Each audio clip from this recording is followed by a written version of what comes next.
All right, we're here. Hi, everybody. Hello, Yay! friends. People. Oh, Um, suddenly weird echo. oh, yeah, there is suddenly a very weird echo. I don't know why. Hold on one second. Echo, echo. I know what happened. It's because I forgot to turn this off. Let's see. Does that work? Or is there now no audio? Oh my God, what is happening? Oh, The Did we fix monsters. it? The There monsters we have go. taken over. everything's. The Is it monsters fine? of this week. Yes. I think it's fine. Okay. I don't know. It's always audio for me whenever I run streams, especially for the first time. I always have audio, like weird audio issues. But we're here. Hi, everybody. Yes, act under pressure. Oh no. Wow. You know what? I didn't pull out any dice, so. Dice are important. Need Dice those. are important. Luckily for You're you the in GM. chat, Just fudge it. luckily for you all in chat, you can enter a raffle. You can donate literally any amount to Equality Texas through our Tiltify. And we have dice being donated by both Norse Foundry as well as 1985 Games, depending on if your preferences are resin extra shiny VHS dice or some watermelon candy jade gemstone dice. Those are the options coming through. So yeah, go ahead and I know which one I would want. yes. I want Dice Goblin, so I want them all. Yes, Yeah. all of them. Speaking Porque no los dos. Speaking of dice goblins, Jay, would you like to talk about a couple of the other options for the What? giveaway? What? Well, I have one. This little guy right here. Mhm. I love it so much. That was very pretty. It's I love so that. gorgeous. It's from Talon and Claw. It's a one of so it's a nice solid piece. But yeah, it's a one of a kind paint job I did just for the stream. So using yeah. So It's the but this perfect is- thing This is up for grabs. to store your dice in. Yes. We love dice storage. Take care of your dice, especially the precious stones and non-resin types. All the Yeah. shiny nat rocks. Do not roll them on hard surfaces. It's fine. Glass tables. It's fine. It's fine. Metal dice, glass table, perfect. What could go Perfect. wrong? It's tempered glass, right? I mean, we're good. Fine. This is fine. Durability testing. So a few other of the giveaway items today. Evil Hat Productions has been very generous. So we have 2 Monster of the Week bundles, including the Monster of the Week core rulebook, as well as the Tome of Mysteries companion. And we also have a Thirsty Sword Lesbians bundle, which has the original hardcover Thirsty Sword Lesbians, as well as Advanced Lovers and Lesbians, which is the addendum piece for that system. We love to see it. We love lesbians. 3 bundles from Evil Hat Productions. And we also have a dice box that has been donated by Staff and Branch available. And He does amazing work. If you're not following him, you should just you need to follow him because he's amazing. He's a great person. it's so gorgeous. And I actually, that's what it is I was like, I have a demo. Yeah, so this is one of my personal collection Staff and Branch dice boxes, since I obviously don't have the physical one right here. Made out of they're so gorgeous. I don't understand. Right? I have 4 of them, and they're all just amazing. Yeah. And they're just kind of like, they're one of a kind by nature too, which is just, from the wood grain and magnets. How do they work? Tick. So,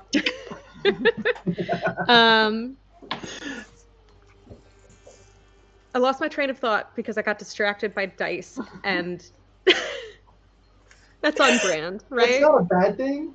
Yep, that's not a bad thing. But yeah, any amount donated will enter you to win one of the awesome prizes that we have, and we're just so excited to be able to do this to raise some money for an awesome charity who is doing important work down in Texas. And also just excited to play some Monster of the Week and hang out, because first and foremost, we are here to have fun. Yay, fun. Um, Fun shall be had. yeah.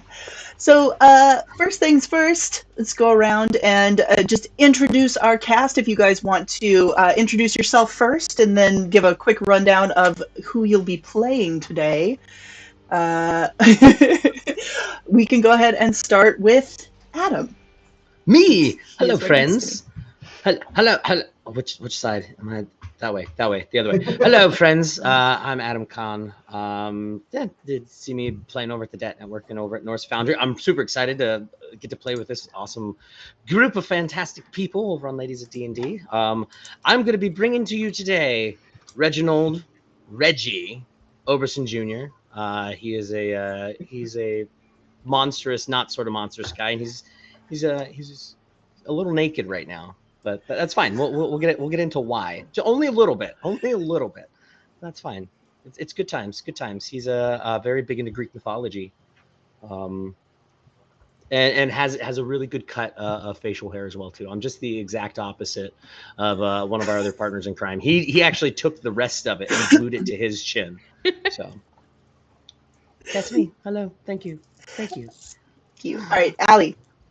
Hi, I'm Allie Capone. I am one of the co-founders here on LD&D. I also occasionally will run a game on Norse Foundry called West Birch, which just wrapped our first season several months ago. And I have really, really excellent understanding of how time works.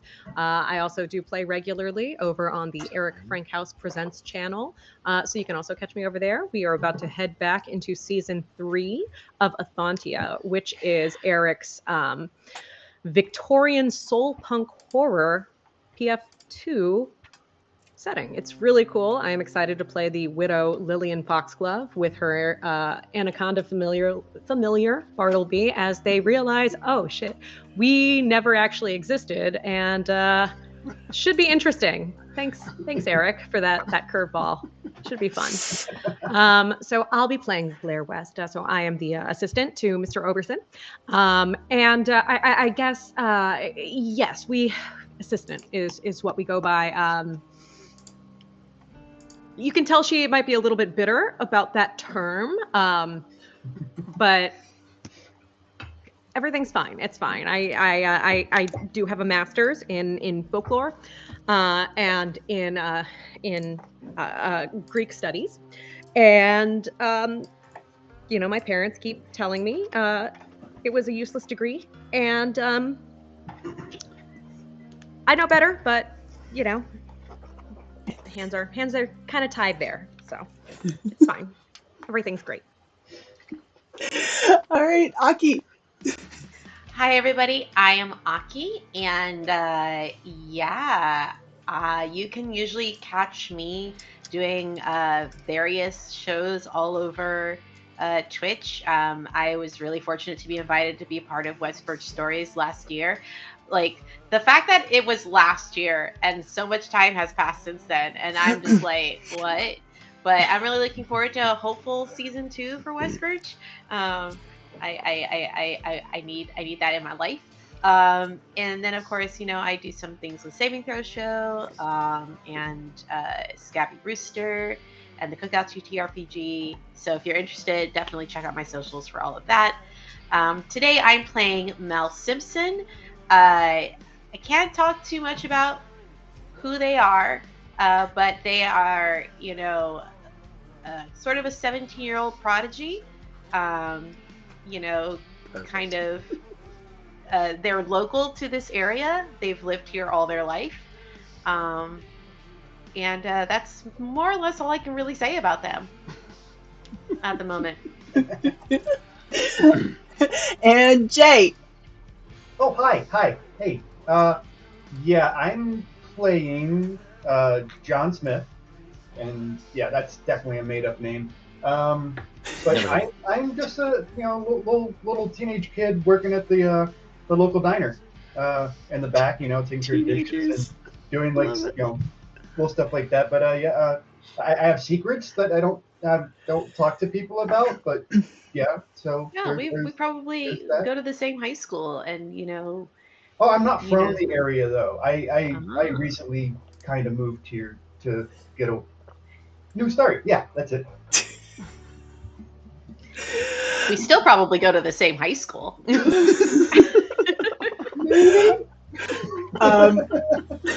What's a high school? What's a high school? Can we get high there? I mean, we can. Teenagers in the game. Good thing Diana's not here. She would take them all out. It's fine. My Chemical Romance plays in the background. I was about to actually say teenagers scare the living shit out of me. So thank you. Thank you for that. You're welcome. They're a scary subset of humans. Yep. Like riding that thin line between adulthood and childhood that just makes everything ridiculous. It was a good time of my life, I'm just saying. And I'm Vanessa. I am your keeper for this afternoon. I will be running this shenaniganry. And just so everybody knows, when you donate, there are options to influence the game. So you can choose one of our incentives. And hi, Scott.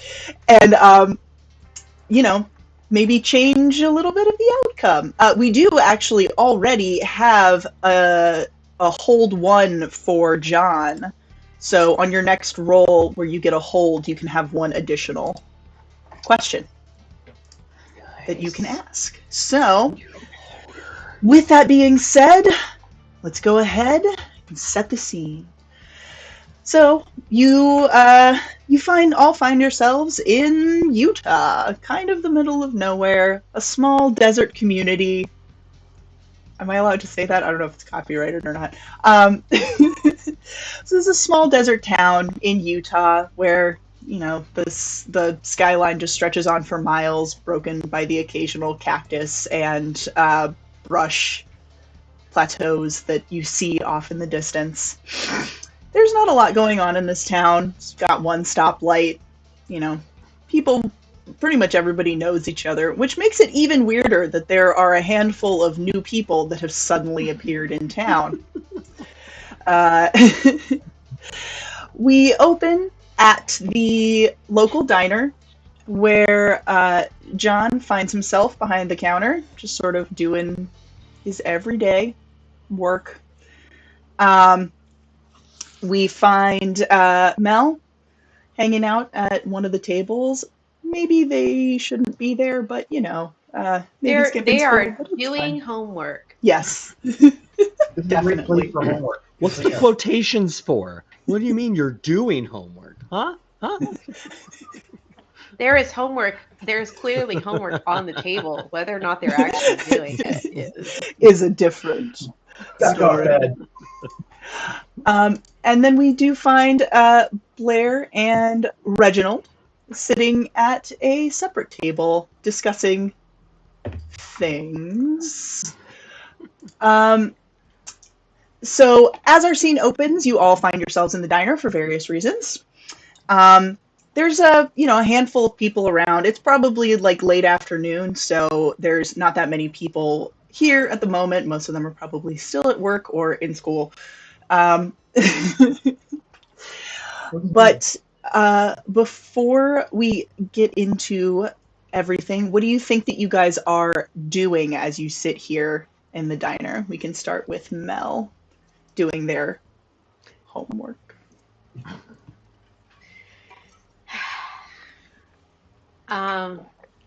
Mel is kind of. It looks like they attempted to at least start doing homework, but somewhere along the way they got very distracted, and now they're just sort of like doodling, like doing ink pen doodles, and like they're obviously sketching something, but it's almost like they're not doing it consciously. It's almost like they've kind of gotten lost in thought as they have, like their pen is just sort of forming something in the pages of their notebook. Mm-hmm. But like they look very obviously kind of lost in thought, and sort of not really paying it too much attention to their surroundings. And do you want to just describe what they look like really quickly? Sure. What does Mel look like? So Mel looks a bit like, I usually put so much thought into how they look. Mel is kind of nondescript. Sort of your average teenager, t-shirt and jeans, maybe like a canvas jacket, like just kind of your basic streetwear. Like they don't give off the vibe that like they're super popular or anything like that. They're obviously not dressing to try to impress anybody. So like you definitely sort of get the impression from looking at them that they're just your basic average high school student. They have their hair is cut similar to mine, but much longer and is kind of pulled into like a poofy little ponytail that's like the sides are shaved, but like the hair is long enough that they can pull it back, and there's like a cute little poofy ponytail. And like they're not wearing glasses, but based on the way they're kind of they squint at the pages of their book now and then, it seems like they should be wearing glasses. Like and like there's a point where perhaps John might observe that like they sort of rub their eyes and like they look kind of visibly confused and frustrated. Yeah. All right. So yes. Okay. And Jay, so what would John be doing as he sort of is working behind the counter? Well, I just finished doing the dishes for or making the dishes for the couple that are over there with like these weird stern faces on. But so now I'm just like I'm cleaning off my grill, just making sure it's clean and ready for whatever my next order is that comes up. So and yeah, that's me. I'm just kind of doing that. Okay. Trying not to draw too much attention to myself. And how would you describe John? What does he look like? He is a fairly tall, lanky kid. He's got the straight, shaggy kind of cut that just flops. Oh look, Adam.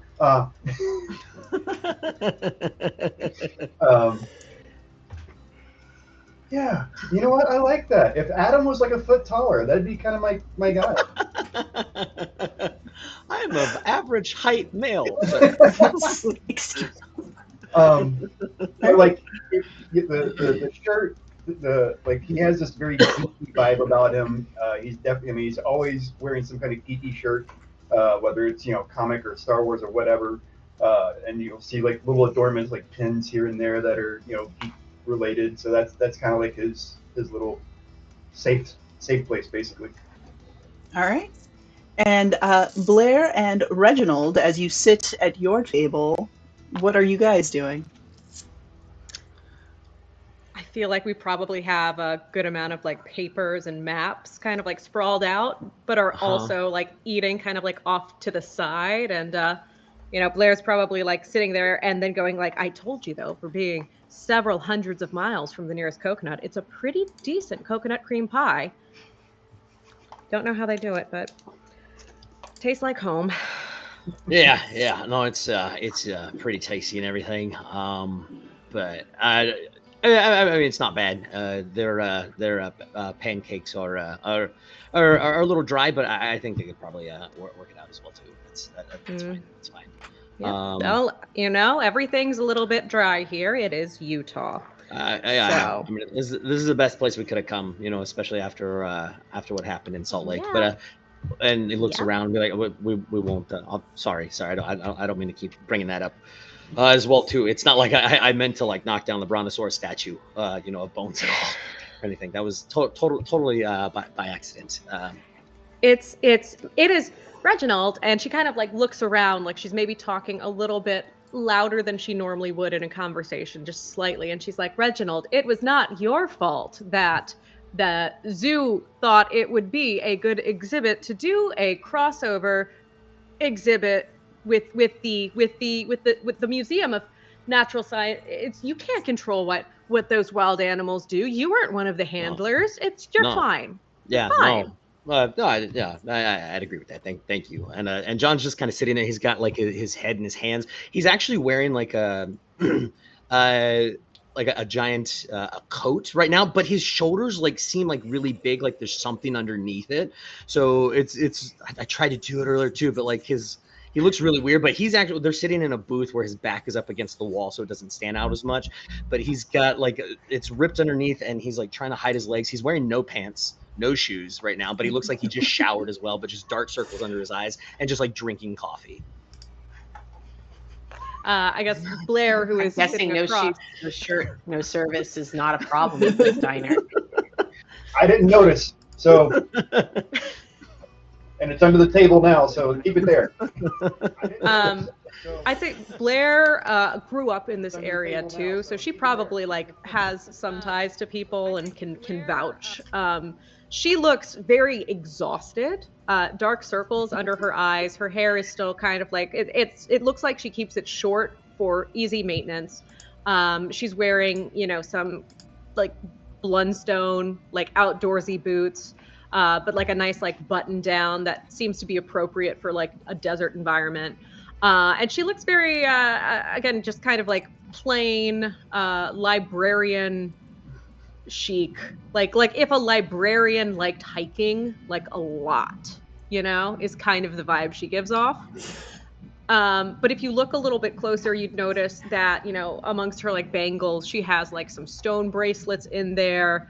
And she has just, like some like slight like bone earrings and things that might look a little bit more occulty if you were to really like examine.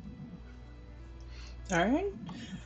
So as you guys are all, at your various posts, sort of doing what you're doing, you all notice that 2 police officers enter the diner, which is not unusual for this kind of day.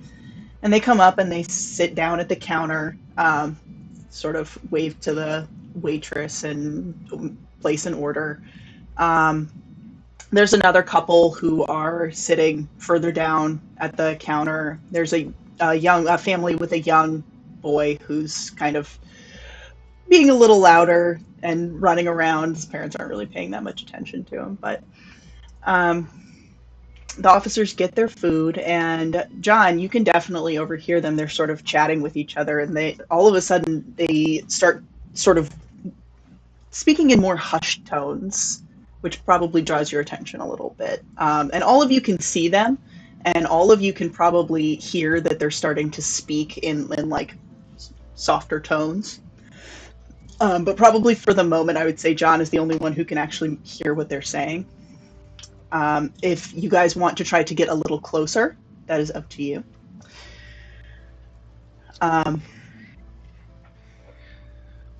Is anybody trying to move I'm in? gonna say that As hard as I was. I'm gonna say that Mel is still pretty distracted at this moment, and maybe noticed them come in, but didn't really register like that they had kind of switched tones.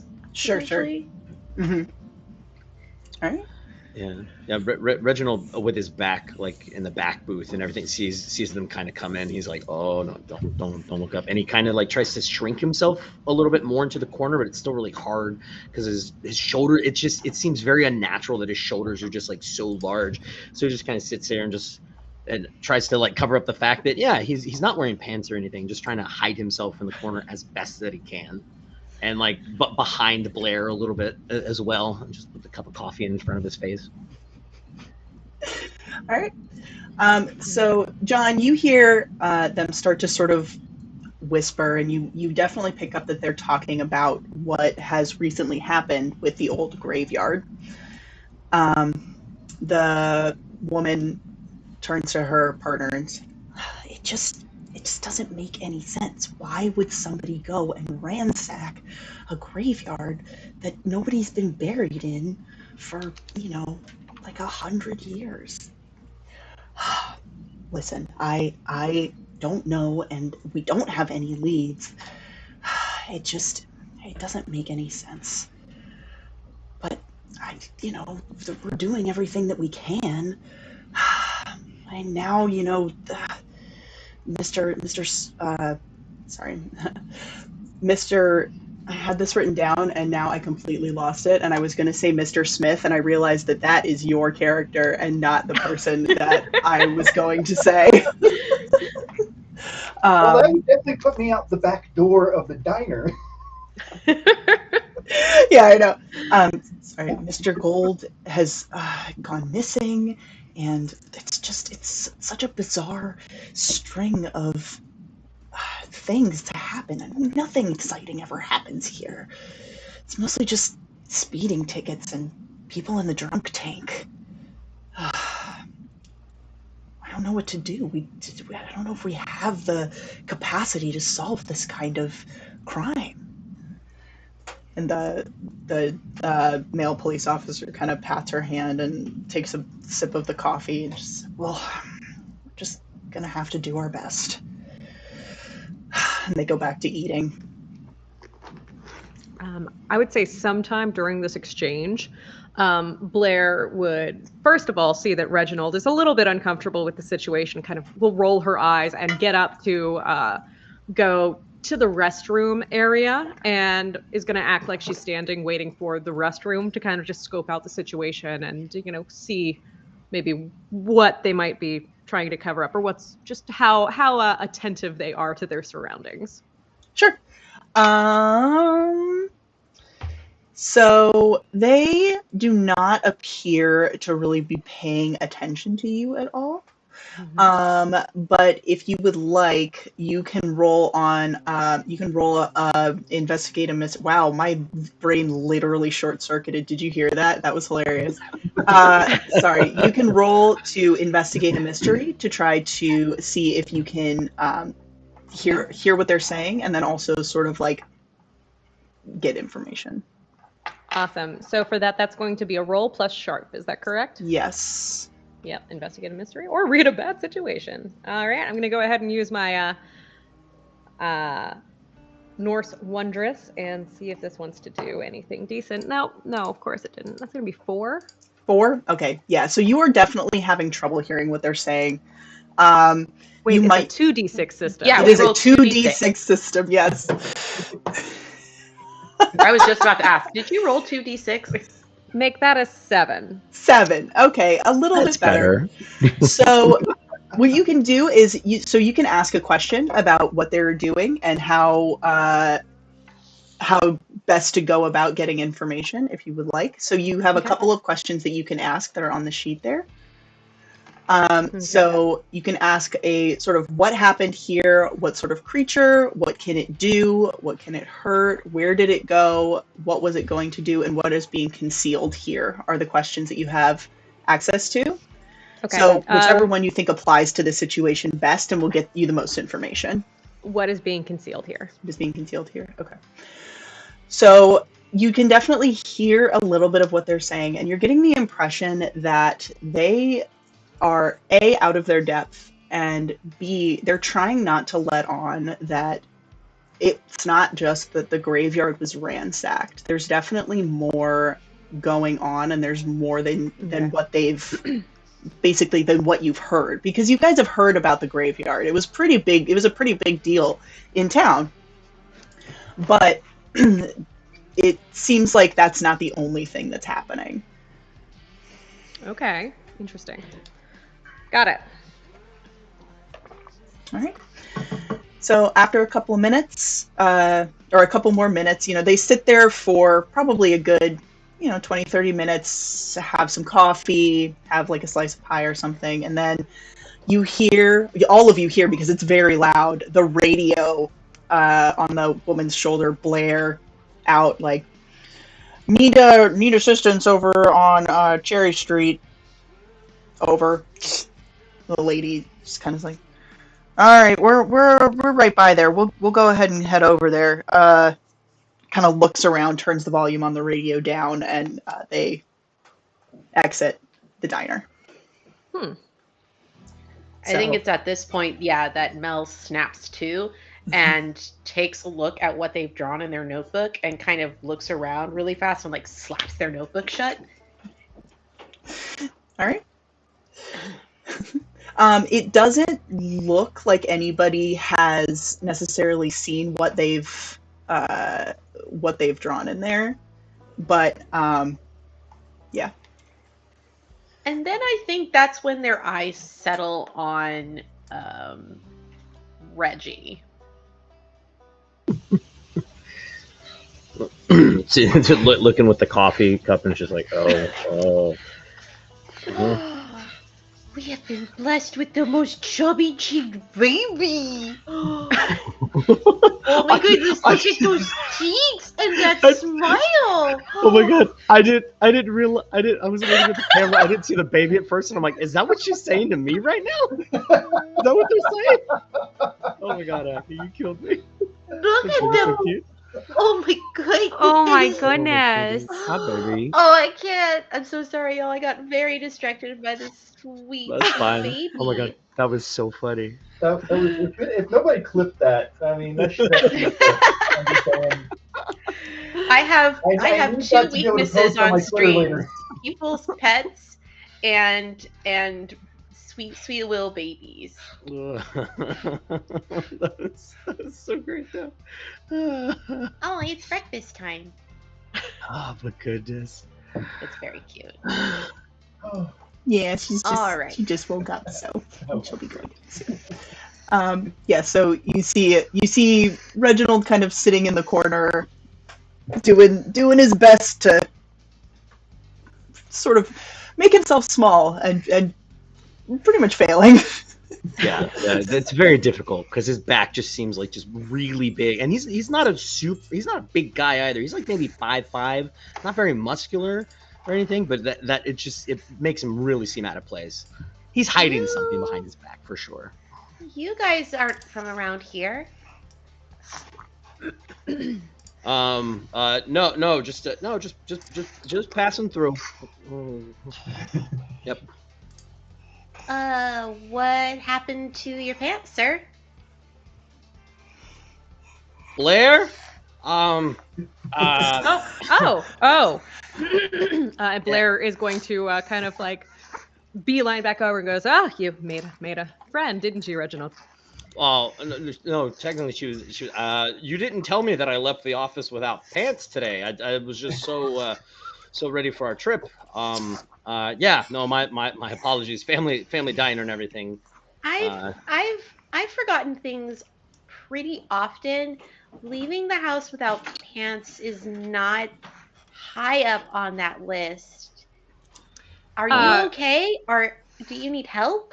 Oh no! I'm totally fine. It's very hot out here and very dry and everything, and I got out of the shower just trying to dry off and stuff. Reginald, it's you. Look, there's nothing to be embarrassed about. I'm so sorry. He's not great with dogs. We may have picked up a stray on the way over here. Long story short, those pants are no longer really wearable. He's been very shaken up all morning. I do apologize.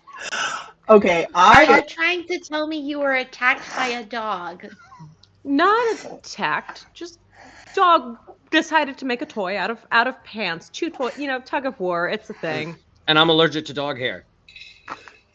Okay, this seems like a really elaborate excuse for why you're not wearing pants, but you are wearing a really big ass jacket, and you just said that you were hot and it was very dry.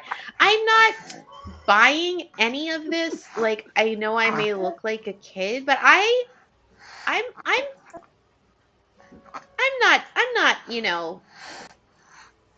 not without some keen awareness. And Blair just leans over to Reginald and goes, "Next time, just say that they were ripped, okay?" Yes, okay. I understand. Why don't we we should probably go and see if we can find pants. Yeah, no, Probably, good. Probably Yeah, not because a bad idea. those officers probably would have kicked me out too. But the coffee here is very tasty. Oh, there were officers? Oh, right, yeah. Yeah. What were they in here for? Officer things. I'm sure. I'm pretty positive. That's actually a great question, though. Maybe have you heard too much about what's been going on at the local graveyard? Out of curiosity? I mean, sure, everybody who lives here has heard about it. I mean, I haven't had the opportunity to like. I mean, I know some kids have like tried to sneak over there and like take a look, but I would never do anything like that. I'm not interested in that sort of stuff at all. Insight check. There is not an insight check in this game. Um, but let's see.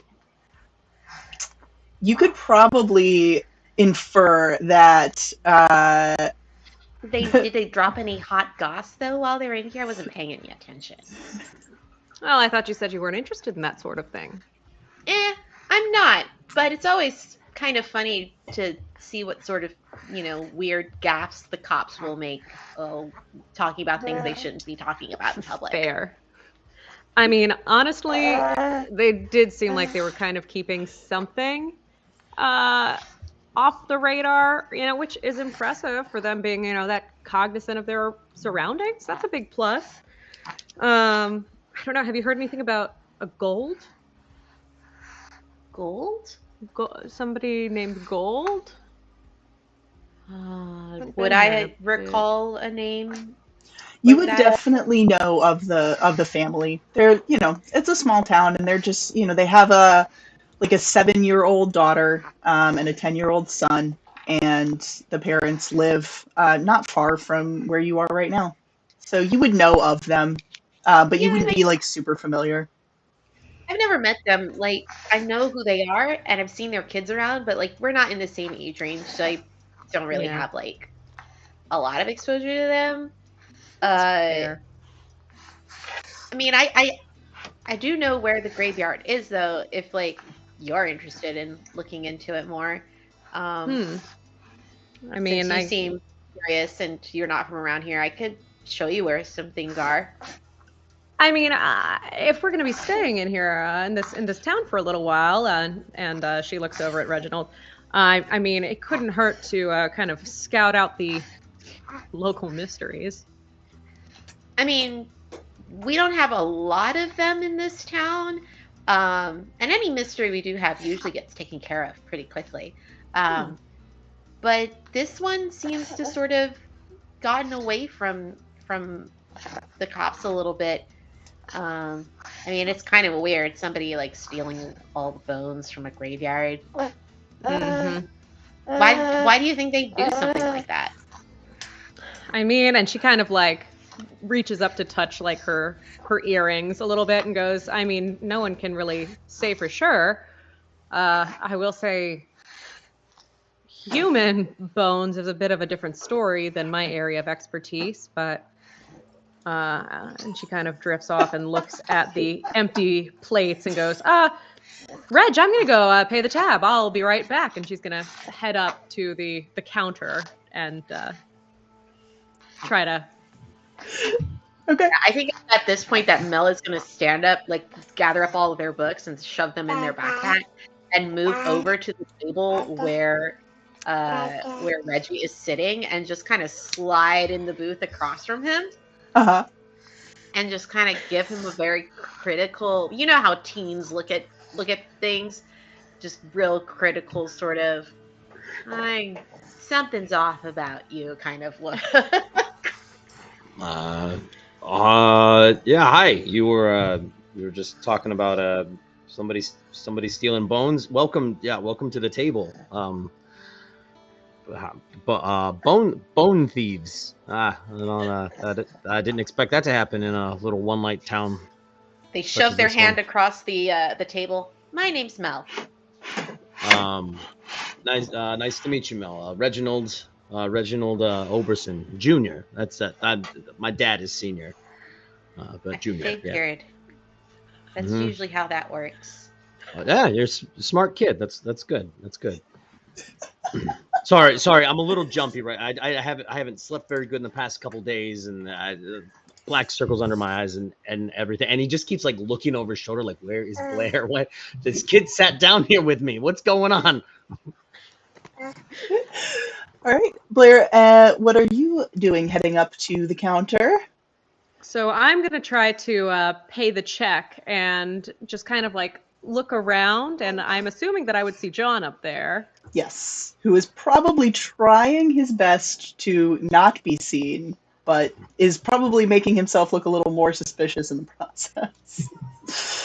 What do you mean? No, I'm not suspicious at all. I'm normal. Don't be suspicious. Don't be Probably suspicious. been eavesdropping this whole time. He's a very I unassuming guess, kind of guy.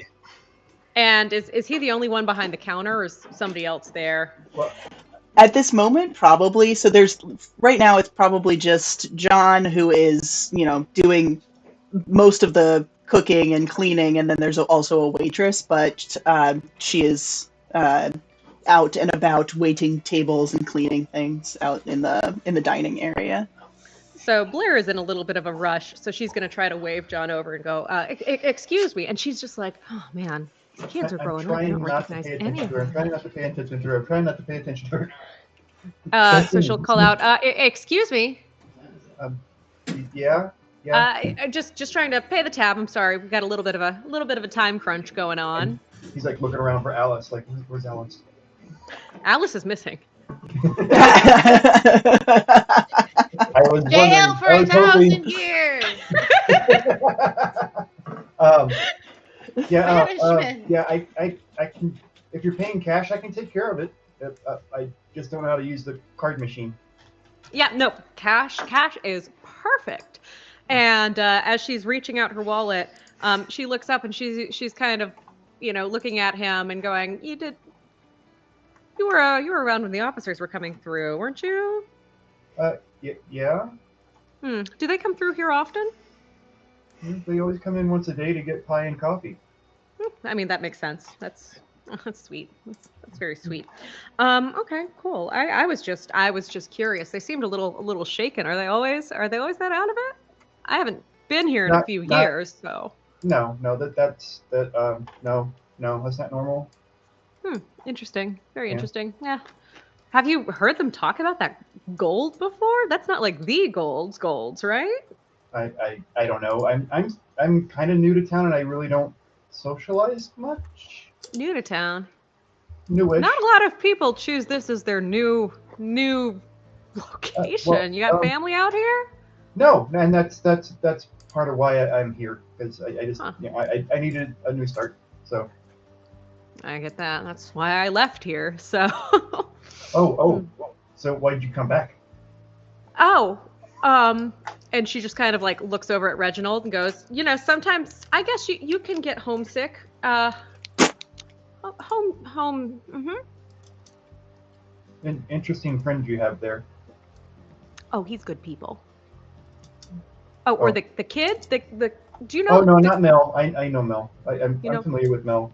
Mel's in here on a regular basis. They like to talk. Awesome. Okay. I try not to pay attention too much. Yeah, they seem like they have taken a bit of an interest in my pal over there. Yeah. And she kind of mutters under her breath and goes, I swear, if I have to become a babysitter too now, this is gonna be real easy day. So can I roll for a hunch on? Are you trying to determine this about Blair? No, I'm actually trying to do a hunch because I think it only works on stuff that's not where you're not at. So, yes. So if you're going for your to use your move. Yes. Yeah, so, absolutely. Using the hunch to figure out more, or get a vibe for like what's going on at the cemetery, basically. Sure. All right. Yeah. Go ahead and roll. So 2d6 plus sharp. 10. All right. So on a 10 plus, you know where you need to go, and you get there in time. So I would say that you kind of get the impression that the cemetery, if you go to the cemetery, you will probably be able to find something that that the cops may have either missed, or you might get there in time to see something that they might not have. Well, I mean, I definitely have certain gifts that cops don't have, so maybe I should maybe go take a look. When do I get off? Whenever. Okay. John doesn't actually work there. Well, it's probably. I imagine that it's the kind of place where if you go like, "Hey, Ethel, I'm just gonna go. It's a little slow." She'd probably just be like, "Okay, yeah, sure." I still just like it's now like in my like head canon that John just kind of showed up one day and was like, "Oh yeah, I was hired by the boss," and then the boss shows up and goes like, "Oh yeah, I was hired by Ethel," and nobody's questioned it since. Probably, kind of, yeah. I could probably do that, yeah. Okay. Have either of them done the actual hire paperwork, though, is the question. I did fill out a W-9 and put it in the office, but they didn't ask for it. Nice. Is John getting paid? Nobody knows. Who knows? There's a reason he asked for cash, right? That's why it makes so much sense. You didn't actually This see me go to game. the register. You just saw me take your money. Skimming off the top. And yeah, Blair is gonna like hand over like looks at the bill she has available and hands over like a 50, and like all of her money appears to be like just like very clean new 50s just in her wallet. And she kind of takes it out hesitantly and looks at it and goes, do you have change for this? And I assume the tab was like $8.49. Probably. It's that kind of place. Yeah, I'll go to the register and get your change for you. So John will walk over to the register, do his little and And she takes the change back and kind of looks at it and does like a standard 20% tip, and then kind of hesitates and looks back over at Reginald, and then back at John, and then back at Reginald, and back at John, and then just puts a 20 up on there too and slides it up. Oh, thank you. Yeah, just two regular people just passing through town.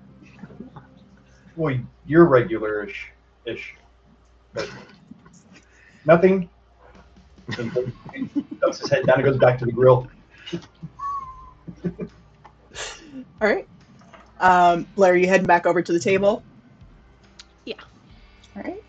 So you come upon Mel and Reggie either engaged in awkward conversation or maybe just staring at each other.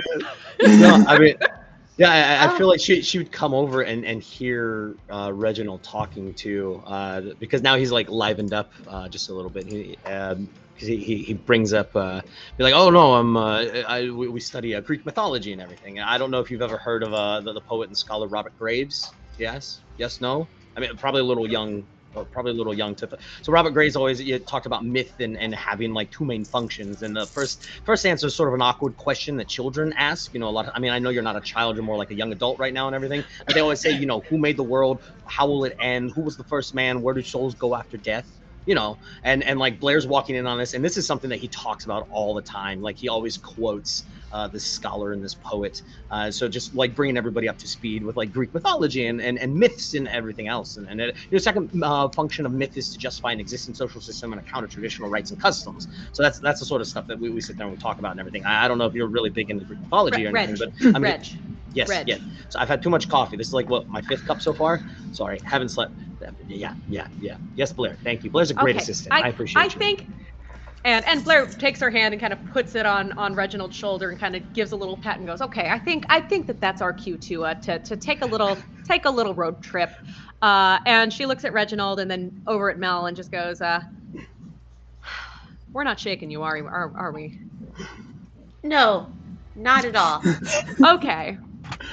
Mel, I will say. I mean, that almost did it because holy crap! If I wanted to go to school today, I just would have gone to school. But no, you definitely haven't.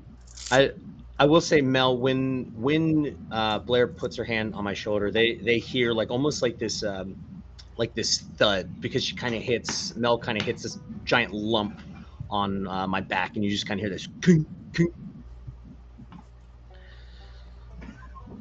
Y'all are weird. Yeah, well, you're the one who's gonna be putting up with us. Come on, pay the tabs. Oh, we're bringing them along. Oh, okay. I would much rather us be there supervising than for them to tag along You behind know what? us. Totally fine, because they seem like they were really engaged in all this Greek mythology sort of thing, and I've got these great stories I can tell you about the 12 Greek gods as well too. Ooh. Poseidon, Zeus, Poseidon, Hades, everything else. Who they're all married to. I mean, I'm sure you know about that alien connection. I Okay, know a lot of kids learn about all this maybe sort of stuff. maybe you guys are fine on your own. Maybe you don't need my help. Maybe I'm good. Oh no, you seem very bright. Maybe it's a little bit too much. I'll give your brain a little bit of time to process everything I was already talking about. You're fine. Yeah, I guess come. Is he always this condescending?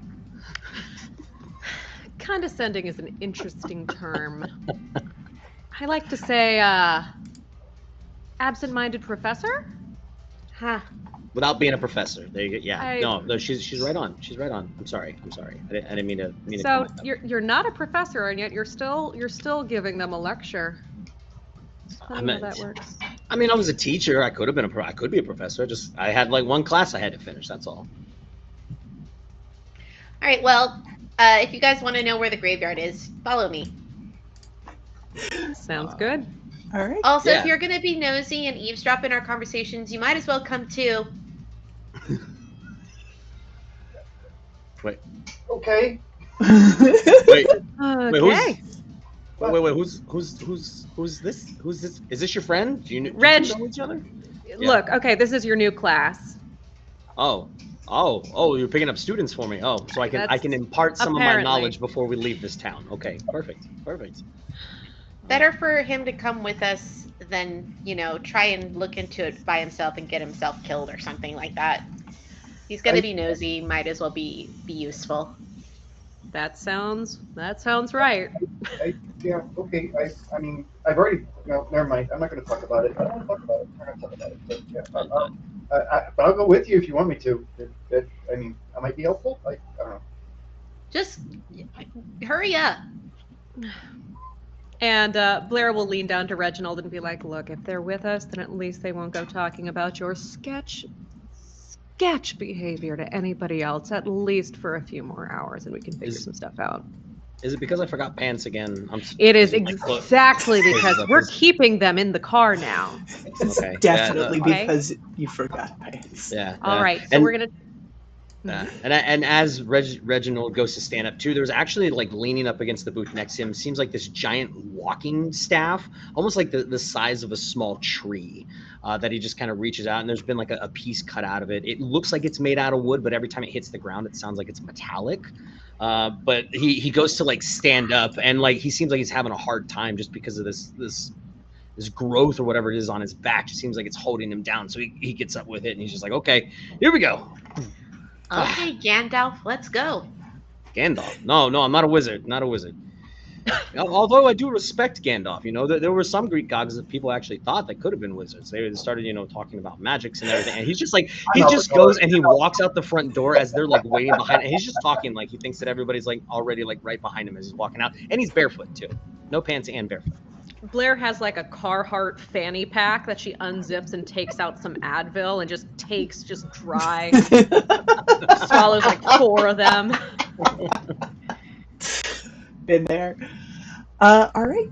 So you guys exit the diner as this very ragtag group of misfits on your way to the graveyard. And I think that is a good spot for us to go ahead and take our first break of the afternoon. As you guys make your way to the cemetery to see what the fuck is going on. I guess you could say that what these the kids would follow us fuck's all the way down to the going graveyard or something like that. If they're the ones leading you, you're following them, not the other way around. Sorry. Well, yes, that. Anyways, so quick reminder to you guys in chat, even $1 of a donation is going to qualify you for our giveaways. We will have a giveaway when we get back from the break, so you can win prizes from 88 Riddles, Norse Foundry. You can win a Thirsty Sword Lesbians bundle. You could win some Monster of the Weeks bundles. We also have giveaways from Staff and Branch, and once we hit $500, we will be doing a giveaway for those of you in chat I can't believe that. For a custom, one-of-a-kind Furby oil painting. What?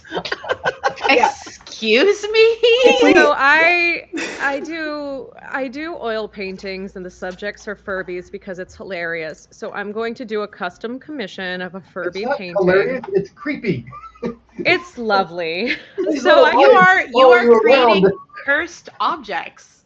actually my Etsy store is called Death Not Cursed. So Okay.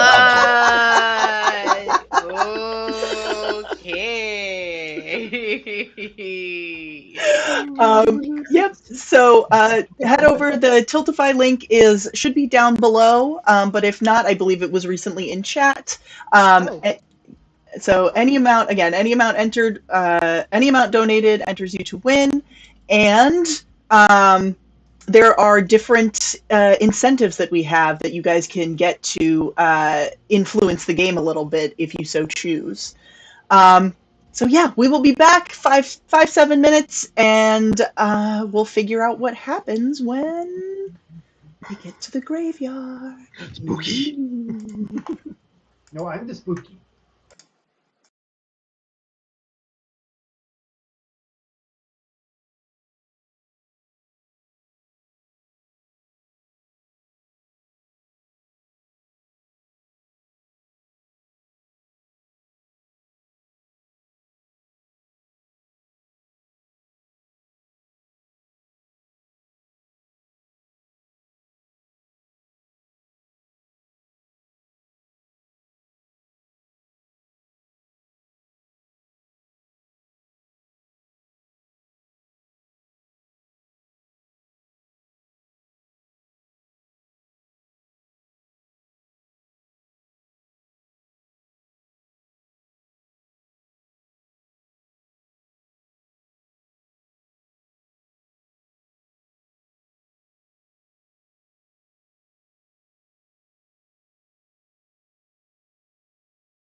Hello, everyone. We have returned.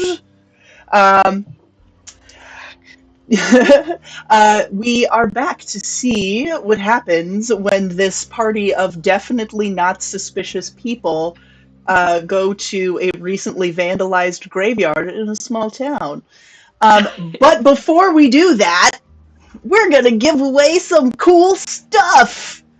Yeah. All Giveaway, right. giveaway, So giveaway, first up, we have a Monster of the Week bundle that we are going to be giving away. We are in the random name picker right now, so if we can do a little bit of a drum roll for our Monster of the Week bundle, that is going to.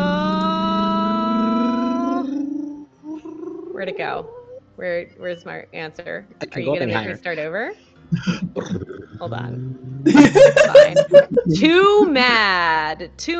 If you are in chat, please go ahead and send us a DM with your info on where we can ship that Monster of the Week bundle to for you to use. Nice. Congratulations, games. Too Mad. Yay! Celebration! Too mad. Hopefully that makes you a little less mad. Oh my lord. I'm so sorry. Why am I Yep, like Too this? Mad. There we go. Two Mads in chat. Awesome. Awesome. We will Congrats, get you Too Mad. sent that Monster of the Week copy, as well as the Tomb of Mysteries. Next up, we have Vanessa. Do you have them handy? I do. They're right here. So we're giving away these wonderful 1985 games dice that come in this amazing little cassette holder. They are beautiful. Those, yeah. I love them. That's cool. Yeah, these are Forgot about very. those. I don't know. They're They're very gorgeous. They're like sharp-edged acrylics. Absolutely lovely. And this case is just so cute. Yeah, that case is Ain't it? awesome. That's pretty dope. This is nostalgia.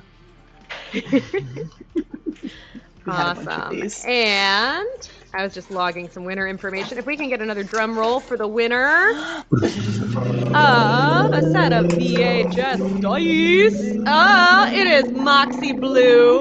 Who'll be getting their own set of VHS dice from 1985 Dang. games. She wasn't even So- born then. What's she gonna do with that? I was exactly 1 year old in 1985. Ooh, I was wow. also. I'm not even going to talk. I was is actually good to know. 1985 in 1980. I mean, wait, what? I feel like this is every time it bells with Cher because she's a bit older than we are, and so Jenna and Katie and Allie and I will be talking about stuff, and Cher's just like, "Man, you youngins, like, Yeah. get out of here." Try playing a game with a bunch of people who are around your age, takes place in 2006, and watch how quickly you fly off the rails and don't get anything accomplished. and that's the Night Bane game that I play on Friday night. Yeah. We have a lot of fun though. It's beautiful. It is absolutely beautiful. Yeah. Oh my goodness. So Let much me just fun. quickly update this. So Moxie, please send us your Addy info. If you have not already, where, oh my God. Okay, because I didn't, okay. 1985 games. Don't worry about it. I'm just making notes. All right. Well, then, with that, thank you, everybody who donated, and we will have more awesome prizes coming later. So there is more time for you to donate to this awesome cause and also enter to win and potentially influence the game. There are different rewards that you can choose from. Some of them are good. Some of them are fine. It's fine. It's fine. Please don't worry about it. We're fine here. But yeah. But also make sure you spread the word and let people know that this awesome fundraiser is happening. Like, get people in here and let's do some let's hit our goal. I would very much like to hit our goal. Let's do it. Let's do it. An extra push item. I'm just saying. I might have extra items to push. I'm just saying. That's right. So Jay, what do you want to set your goal number for? Well, what is our final goal or our main goal? It's 1,000, right? It's Yeah. 1,000. Right, Yeah. so if we get to 1,000, any of you fans of Evil Hat may enjoy this. Right? Mine's in the dark dice box. So nice. Oh my goodness. So help Okay, us spread the beautiful. word. Help us get to 1,000. Help us reach our goal today while we're playing, and that puppy is up for bids. Ooh. Yes. Oh my goodness. So beautiful. I'm gonna have to donate. Nice. Excuse me. All right. So yeah, guys, let's get the push to get this out there and try to reach our goal. Again, this is a really awesome charity that we that is near and dear to our hearts, working for an amazing cause. So, all right. Well, with that, this ragtag group of people, you You want to say So- hooligans so bad. I do a little bit. So Mel is leading everybody down to where they know the cemetery is. It's not far. I mean, nothing in this town is really that far away. You know, mostly people are driving places if they're trying to get places that aren't in town. Almost everything is pretty walkable. It only takes you about 15 minutes to get to this cemetery. It is near the middle of town because it is next to an old church that's been there for, as long as the town has been around.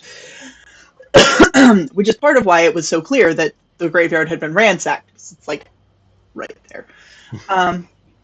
So as you approach, it is getting to be sort of evening. The sun is starting to set a little bit. And what you guys see before you is there is a line of caution tape that has been set up around the perimeter of the graveyard, and it looks like everything has just, like, almost the entire earth has just been tossed. Like, everything has been dug up. All the grass is, like, there's turf just strewn about, and the headstones, a lot of them are sort of, like, tilted. That's what you come upon as you approach this decrepit and now very odd-looking graveyard. Right as we're walking, Reginald's just continuing to talk. Be like, hey, there's also around 700 BC, this poet, Hesiod Theogony, talks about the stories like a universe coming from nothingness, chaos, primal void and everything, to this being, and it talks about the family tree of elements, gods and goddesses who evolved from descended from Gaia and from the earth, and then there was also Koranos from the sky, Mel has Pontus from the wandered sea, off Tartarus from the into underworld. has started to wander off. Like the moment they get there, it's like something just sort of clicks in their brain, and like he's talking, and they have already started wandering further into the graveyard to start investigating. There's just sort of a as they like start. He sees them wander off. He's like, "Oh, the graveyard. Wow, that's a mess. You all don't take care of this very well, do you? Or this isn't how it normally looks, right?" No, not at all. Oh. Nobody's been buried here for a really long time, and it's kind of just a little piece of history in our town. People usually just sort of come and sit here and chat with the ghosts. Not that we have ghosts, but It's like ghosts. No, That's, definitely. There wouldn't be ghosts are Well, I'm not. Anyway. I mean, I mostly just mean it's very atmospheric, and people like to sit here and converse with the dead. well, Not that we have any Walking Dead. Well, but some Greek philosophers also talked who they thought was the dead, and sometimes actually it was they found out it was actually gods talking to them as well too. Very interesting stuff. Yeah, I'm gonna use one of my moves, the sight, to see if there's any actual like spirits floating around or not. Sure. nice. What? So There's no roll for it. It's just a. no, it just happens. Yeah. So as you kind of look around, and what does it look like when John is using this particular ability that he has? He just has this really blank stare, that because he has to focus to make it happen. So he's kind of like switched in his head, So yeah, he probably would not really hear much of, but it's good because he wants to kind of, not hear that anymore. So So much for me being a teacher and these kids coming along with us. That's okay. That's fine. It's really fine. I feel like at some point on the way there, Blair would have popped into like an A&N or something to grab like pants for Reggie. So at this point, she just like has a shopping bag and just like throws it in his general direction. She's just like, just put on your pants. Pulling on some sweatpants and some sneakers. Yeah, that's fine. All right. So John, as you sort of focus in on your ability and on your sight, you do actually something starts to come into focus. A couple of things actually. Ooh. And you kind of look at them. There's these like little balls of light almost that you can see sort of floating around, and they appear to sort of be like dipping down to the graves and then coming back up, and then dipping down to the graves and then coming back up. all right. So Gorbs. What? Gorbs. Oh, sorry. Nothing. No. It's not nothing. You said gourds. What do you mean by gourds? Gorbs. B. Oh, orbs. Oh, Yeah, like oh, ghost orbs. oh, Gorbs. gorbs. Oh, Yeah. oh. I thought you meant gourds. Like I was like, oh, obviously he is listening because back in Greek mythology too, people would take gourds. Oh God. They would actually Does the Greek mythology thing have an off switch? Does No. it have an off switch? No, Okay. I've tried. an off switch. No, off switches weren't created back then. That was actually customization when they started creating house. Oh, sorry. Sorry, too much I'm information. trying to attempt to use one of my other moves to manipulate the good professor here to just like tone it down. Okay. You can do that. So you roll plus your charm. Ah. Oh no! 7. 7. Okay, Word. so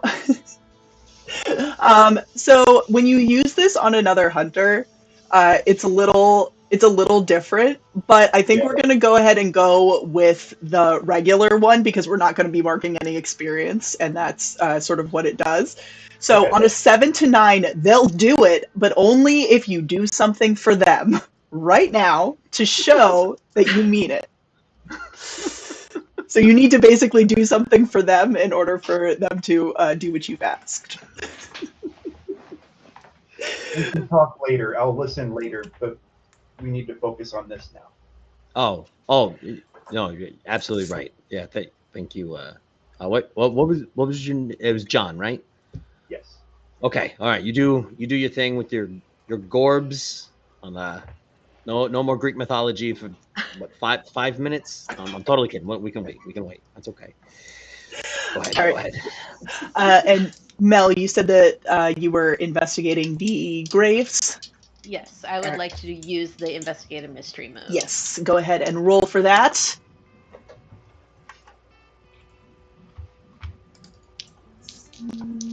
That's plus my sharp, correct? Yes. Oh, hell yeah. We're already getting off to a great start. That's an 11. Nice. Ooh, okay, so that is a hold 2. So you get 2 questions that you can ask. What would you like to know? Right. Obviously, I think what happened here is the first question I would ask. Because, yes, we know what happened here. The bones got taken. But, like, what happened here? Mm-hmm. Ooh, you know what? So that is actually going to be a 12 for you. Ooh. Oh, really? Mhm. Ooh. Congratulations. That's going to be a 12 for me? Mm-hmm. So I already added my +1 from sharp. I rolled 10 and then added +1, so it was 11. You're saying I get some. Oh, interesting. Because of one of the moves that you have, you are going to get an additional +1. Oh, interesting. So it's a 12. So technically, the 12 is like an advanced move, which that's part of I leveling can up also also. just But I think Cool. what we'll say is you can have an additional question because you got technically a critical win. Interesting. Oh no. Okay. Yes, let's start with what happened here. Excuse the me. basic rundown. Okay. So as you look around, you definitely notice that it looks like these graves were systematically dug up, but it definitely wasn't with a shovel or anything that you would expect like a human to use. What you're seeing are what look like a lot of like little claw marks. So the graves were definitely ransacked, but by something small. Okay.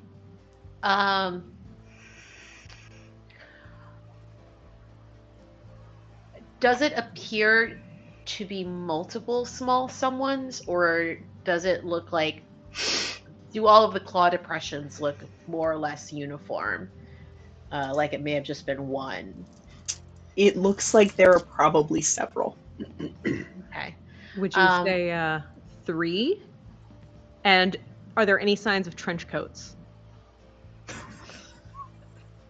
Sorry. No, this is not 3 raccoons in a trench coat. Just checking. What is being concealed here?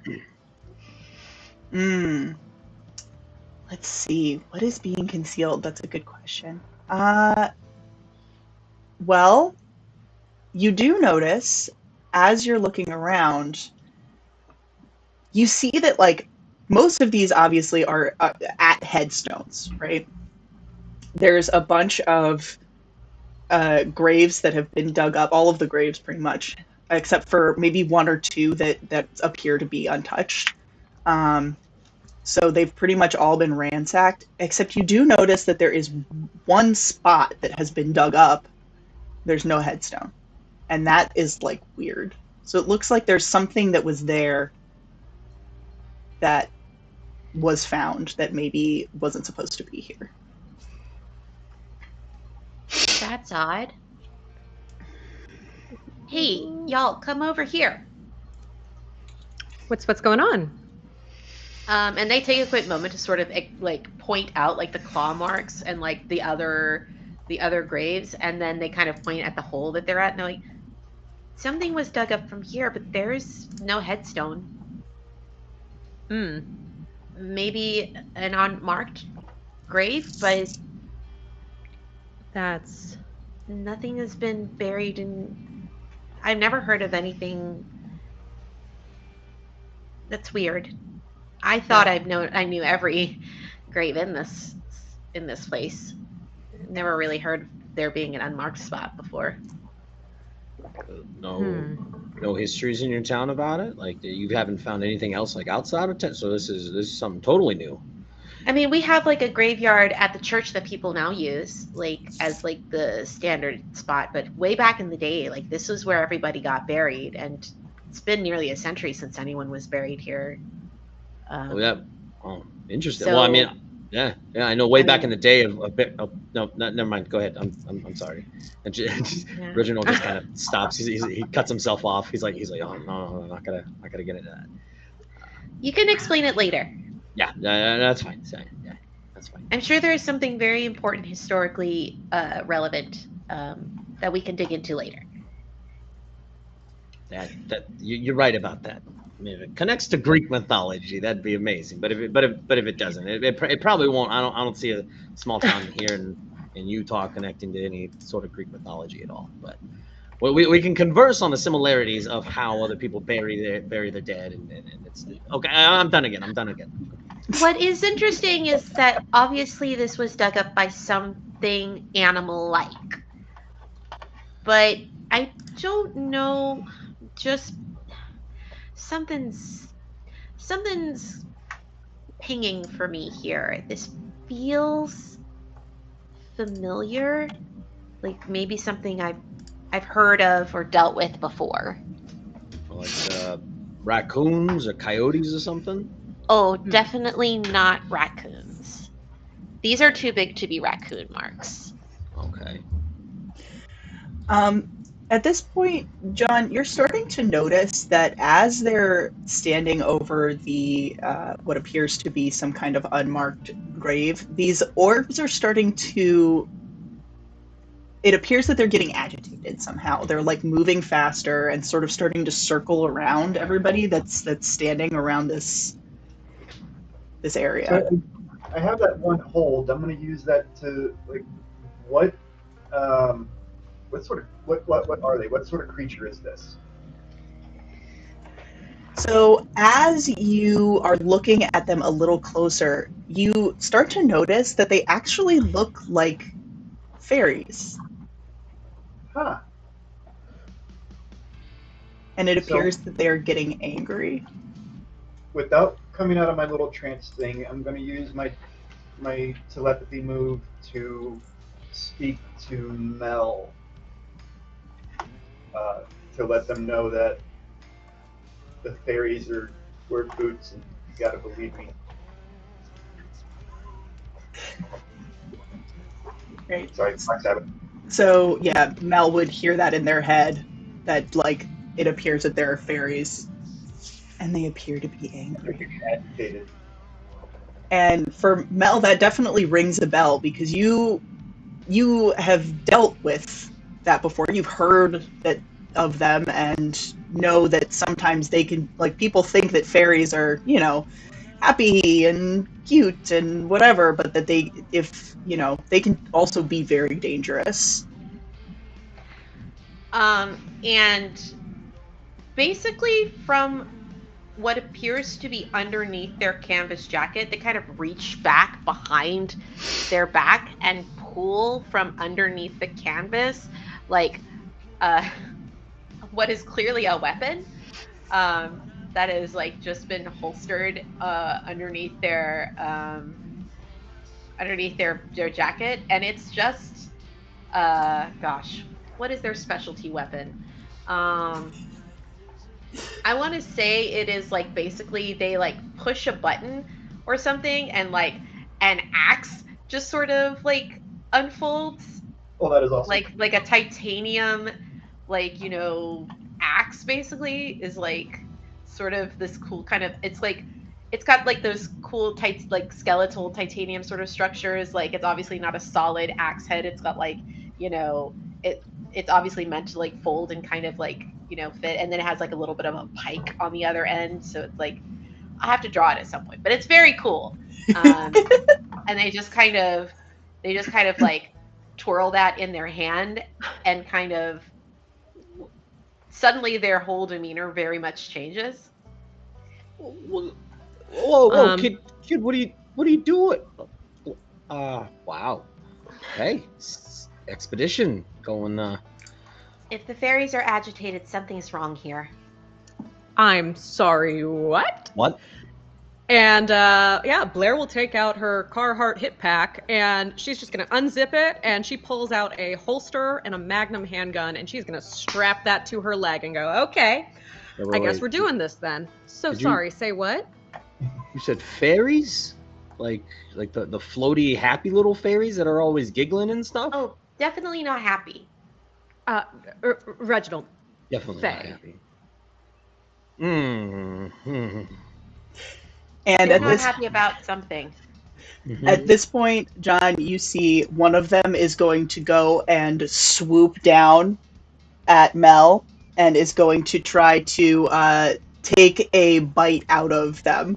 Oh, hi, Raiders! Hello! Hello, Raiders. Raiders. Raiders teaching Hello. gamers. Hello. Raiders. Gamers. Hi, guys! Ah. Yay! Thank you. Yeah, thank you for joining us. We are currently running a charity stream for Equality Texas playing Monster of the Week. So thank you for joining us.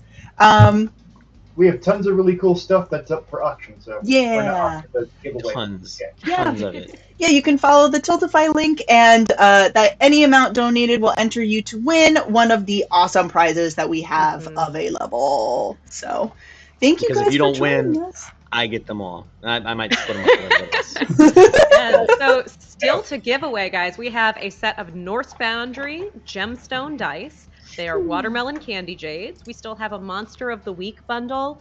We have a Thirsty Sword Lesbians bundle. Jay, would you like to share Dicebox Corner? I have my dice box. This little guy right here. That's so pretty. Talon and Claw. That's so Made nice. it with one of my designs, and I've hand painted it. So this is like it's a one of a kind paint job that I did that I'm not going to replicate on any of my other stuff. And then if we hit the 1,000 mark, this guy goes up for auction. So if you're a Oh Blade my gosh, Dark it's so fan, pretty. So saying. beautiful. Oh my gosh. Nice. We also have a dice box from Staff and Branch available still for giveaway. And once we hit our halfway mark, then everybody who is still in chat will be entered in Cursed a Furby. drawing. Does this do herself, and yet she acts as if it's some sort of. I know, it's because I'm like, this is so stupid that I'm doing this, but No, I hope it's you all amazing, love and it. I love it. I was the So one who convinced her to do anybody it. in chat will have the option to enter in a raffle for a custom commissioned Furby oil painting. So you get to Beautiful. I choose love it. what kind of Furby you would like. I'm sorry, I will what? say, I get in a pack, I pull out a Magnum and guns. Oh, we're doing this. What? yeah, that exactly. would be great. Yeah, custom Monster Hunter Furbies. I also do bartender animals if that's more somebody's speed, but I did specify a Furby for this event. So I Yeah. love it. All right. So, getting back into it. So, Mel, one of the fairies is going to swoop down at you and attempt to, and they are going to go ahead and bite you. Which, do you have armor? I mean, I do not think so. Okay. Let's look. I don't think so either, but I have protective wear suited to my look, worth 1 armor. okay. So they are going to attempt to take a bite out of you, but because it only does 1 harm, you take no harm. And when they attack you, you also get to attack them. So go ahead and roll for kick some ass. All right, I'm going to attempt to kick some ass, which ass. should be really hilarious. So they look really confident. They have totally switched into essentially Slayer mode, and they whip their axe around. Oh, interesting. And they roll a 10. Nice. 10. All right. Which means, so what is the weapon that you're using? I'm using my axe. Okay. And how much damage does that do? That I believe it's 4 harm against specific creatures it targets, which you know about. Okay. So not in this case, but 1 harm otherwise. Okay. So you swing with this axe and manage to sort of take a little bite out of one of these guns. Since I rolled a 10, I would like to inflict terrible harm, which is plus 1 harm. All right. So this little guy, you take a big swipe at it, and it just sort of falls to the ground. And Fairies. so, all right. What does everybody want to do? There's no formal initiative, so it's just sort of like happens as it happens. Takes their turn. Yeah, so you watch as Mel takes a swing at this ball of light that has very suddenly become visible. And you see as 4 other little balls of light kind of bink, bink, bink, bink into existence. Read a bad situation. Yes, you can. Awesome. Alrighty, so I guess we'll do that roll thing first. Yeah. Kill first, ask questions later. You also The Mel Simpson way. You also have an additional hold from Viking Mermaid. Thank you. Woo, that's great because Tyler. I rolled a 2 and a 1 plus a 2, so that's 5, which is definitely A not failure. good. No, that's not good. So you can let's see. So this is read a bad situation. So we'll go ahead and give you 1 hold even though you did not manage to make your roll. Ooh, I am just really, really glad that I didn't try to act under pressure, because I think that says on a failure it literally Under quote goes pressure. to shit. Yeah. Ding ding ding ding ding ding. Ding ding. Yep. ding, ding, So we're now an a cappella group for those who missed it. ding. All right, Awesome. so you can go ahead and ask one of the questions for the read a bad situation. I think that I would like to see what's the best way to protect the victims. Victims. What? It says victims. I'm seeing it as my team. What? Okay, yeah, so you can say what's the best way to protect your team. The best way to protect your team is probably going to be to either attack these fairies to get rid of them. You would know as the expert that, well, let's see. Let me look at your character sheet really quickly because I think you actually might have something for this. No, it's different. Okay, never mind. But so you would know that like fairies, they're not super beefy or anything, but they're still like annoying little buggers. So Okay. you would either need to figure out a way to kill them or dispel them somehow. Cool. Awesome. I guess I'll just pull out my blessed knife because that seems better than trying to shoot a magnum at fairies. I mean, probably. And I'll wait to see what the rest of my team does. All right. But I will also say, like fairies, well, I mean, we have 2 options here. We either kill them or drive them away. All right. John or Reginald, what are you guys doing? I'm going to attempt to banish them. Mm-hmm. All right. So that is magic, yes? Yes. All right, go ahead and roll for your use magic. Oh, come on, roll high. Nope, 7. 7, okay. So when you use magic and you get a 7 to 9, it works imperfectly. So you get to choose your effect, but there is also a glitch.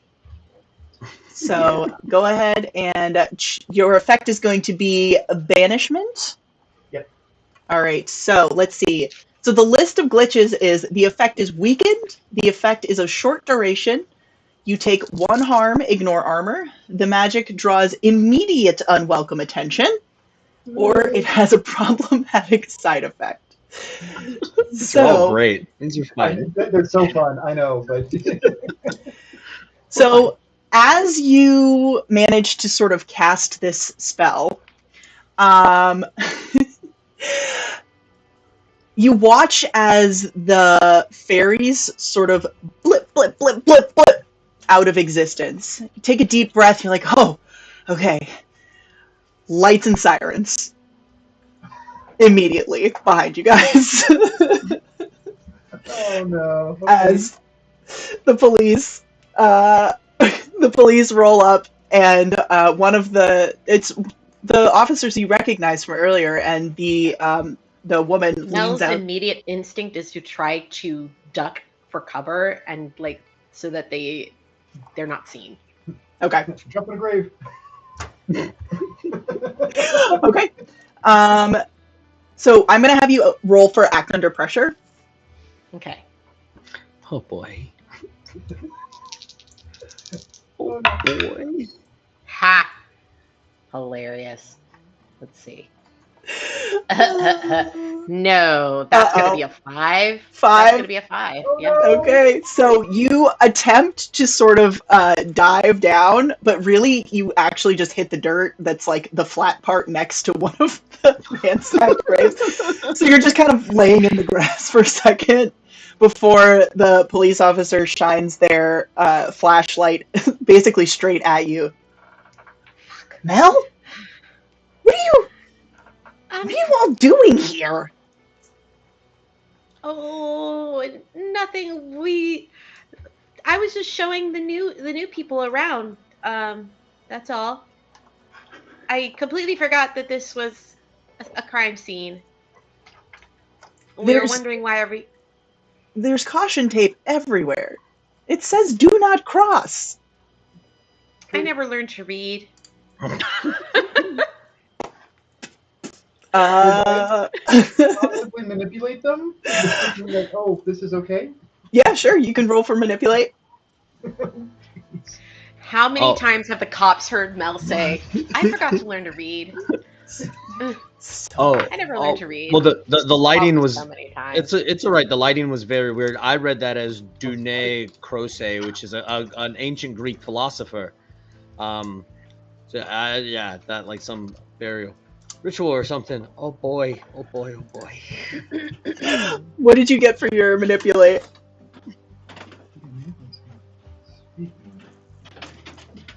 It didn't say what I'm supposed to add to it. Charm. Manipulate is Your charm. charm. Yeah. Okay, so okay. Then that's gonna be another bad roll. It's a 5. A 5. Oh no. We're doing a great job, y'all. We're kicking some butt. Oh my goodness. Okay. I would also like to attempt to manipulate them if possible. Okay. Yes, you can also go ahead and roll for manipulate. I'll roll for act under pressure if that's okay because Yes. I'm Oh man, that doesn't. None of this looks or seems good. It all seems very bad right now. Yeah. This is not feeling. Oh no! 5. That is our third 5. Okay. I got an 8 for acting under pressure. 8. Oh, Okay. at least one of us managed. Let me check one thing. Okay. So, given the situation and the fact that your friend was just attacked, your new friend was just attacked, and like these appear to be, otherworldly things that are coming in and, fucking shit up. You're not happy about it.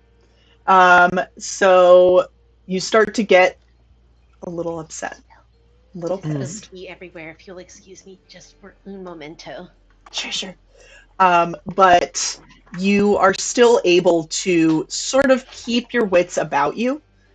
However, they are immediately focused on you as well, as everybody is trying to sort of explain away the situation. Like, what do you guys actually try to say to like let you go? Well, I was using telepathy to try and alter their perception of us, basically. Okay. Yeah, so that didn't work. Yep, it doesn't work.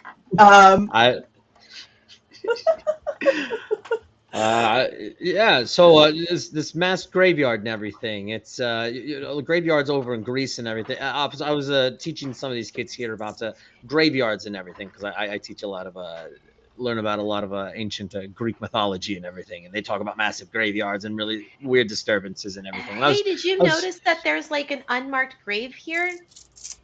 What? No. There's an unmarked grave here in the graveyard. I was just noticing. That seemed really strange. Oh, Is it still a graveyard if there's nobody buried here? Well, actually, that's kind of a good question. What, an unmarked? No, I didn't notice that at all. Oh, yeah, goodness. Just a big hole here with no gravestone. I've never heard of there being, unmarked graves in this graveyard. I mean, I'm not saying it's impossible, but it's definitely not. Gosh. Well, I don't know. There doesn't appear that there's anything there anymore. Listen, this day has just been terrible, and I mean, what are you all doing here? We have other things that are going on. I don't have time to be, chasing kids and whoever you are out of this area. We've got a murder on our hands, and we don't. I'm sorry, a murder? Is What? the public aware of this? No. She kind of looks a little sheepish, like she knows that she shouldn't have said anything. So what you're saying is something has happened that could compromise the safety of the residents of your town, and instead of having bringing in reinforcements from neighboring jurisdictions, you are spending time uh, telling us that we cannot visit the graves of our relatives, of the people who built this town. Is that what you were saying? Well, they're not here anymore. Clearly, their bones are all Anymore. gone. Do you have any leads at all about where the bones? I mean, that's not a small thing. Like, are there any, you know, any footprints leading out of the graves? Like, I noticed there were these weird claw marks here in the dirt. Wasn't it? What they weren't taken by a human. What do you We're mean not they ready were for that taken conversation. by a human? Of course they were taken by a human. Who that's the only option that there is. Yeah, totally by a human. It had to have been taken by a human. Listen, I agree. there's been some weird stuff going on, okay? If you think that you can help us with this, then I am more than happy to take all the help that we can get. We found Mr. Gold. He was completely ripped to shreds, and his bones were also missing. So clearly, somebody's got a thing going on, and it's not good. I don't know why somebody would be collecting bones. I mean, it's weird. No bones about it. There was a movie called that. Sorry. Too I soon? don't know how you can keep getting away with this. Away with what? Listen. Please, No, keep going. nothing. Sorry. Go ahead. No, I had nothing important to say. I was Okay. just going to dig more on the pun thing. As you should. I mean, do you think there are any leads or anything that you would know of? I mean, we just don't know what to do. I mean, I just told you one and you dismissed me, so I don't think I want to help you anymore. Listen, we might have a bead on somebody who was the last person to interact with Mr. Gold.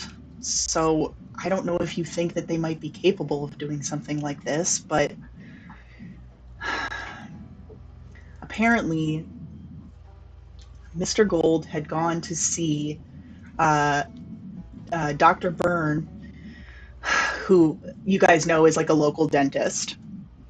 And they had gotten into it because he was trying to like get a tooth pulled, and he said that the wife said that Dr. Byrne had tried to take out more of his teeth than he should have, and I don't know if Dr. Byrne is capable of something like this, but I mean, that's the last person that Mr. Gold seemed to have interacted with, and apparently they got into it pretty badly, so I mean, do you think that maybe Dr. Byrne could be responsible for something like that, like taking these bones?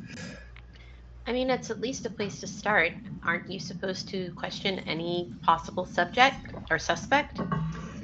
They're smart. I was gonna ask you the same thing. Well, it's not much of a lead, and the chief doesn't really want us looking into it until we have more evidence, but I don't know how I'm supposed to get any evidence in a situation like this. I mean, exactly. You can't get evidence unless you start trying to take it. So maybe this is where we can help you. You don't have permission to look into it more, but we're just regular old citizens here asking questions. I haven't had a trip to the dentist in a while, and I probably have a cavity or two that needs looking at. I mean, I would appreciate it, and maybe I could turn a blind eye to the fact that you're all in this ransacked graveyard. You should look more into that unmarked grave. That's a fun little mystery. She kind of looks at it. Well, I mean, that's weird. This one, it's different. It kind of looks like it It's almost like the earth like exploded. Or like from like a bomb or something. No, just, it doesn't look like somebody dug it up from up here. It looks like somebody pushed it up from the bottom. Oh, great. Zombies. That's what you're saying. A zombie's the one doing all this sort of crazy stuff. It could just Can be I overzealous. can I Tooth fairy. can I take a closer look at that grave, like to determine if does the ground seem fresher than the other graves? Like, does it look like the dirt was looser? Sure. Is it possible that it's recent? Yeah, you can roll to investigate. Cool. And great. It's only a 7. 7. Okay. So you still get one hold, and you actually have an additional hold from one of our lovely donators, Ben, who gave you an additional hold. So you get another question. Oh, thank you. Ooh, Cool. nice. What happened here? What happened here? It does look like something maybe dug its way out from underneath the earth. And it does look like it's a little fresher. All of the other graves, are the caskets still in them? Yes. Does this one have a casket? No. Interesting. Huh. Weird. Nothing creepy about that at all.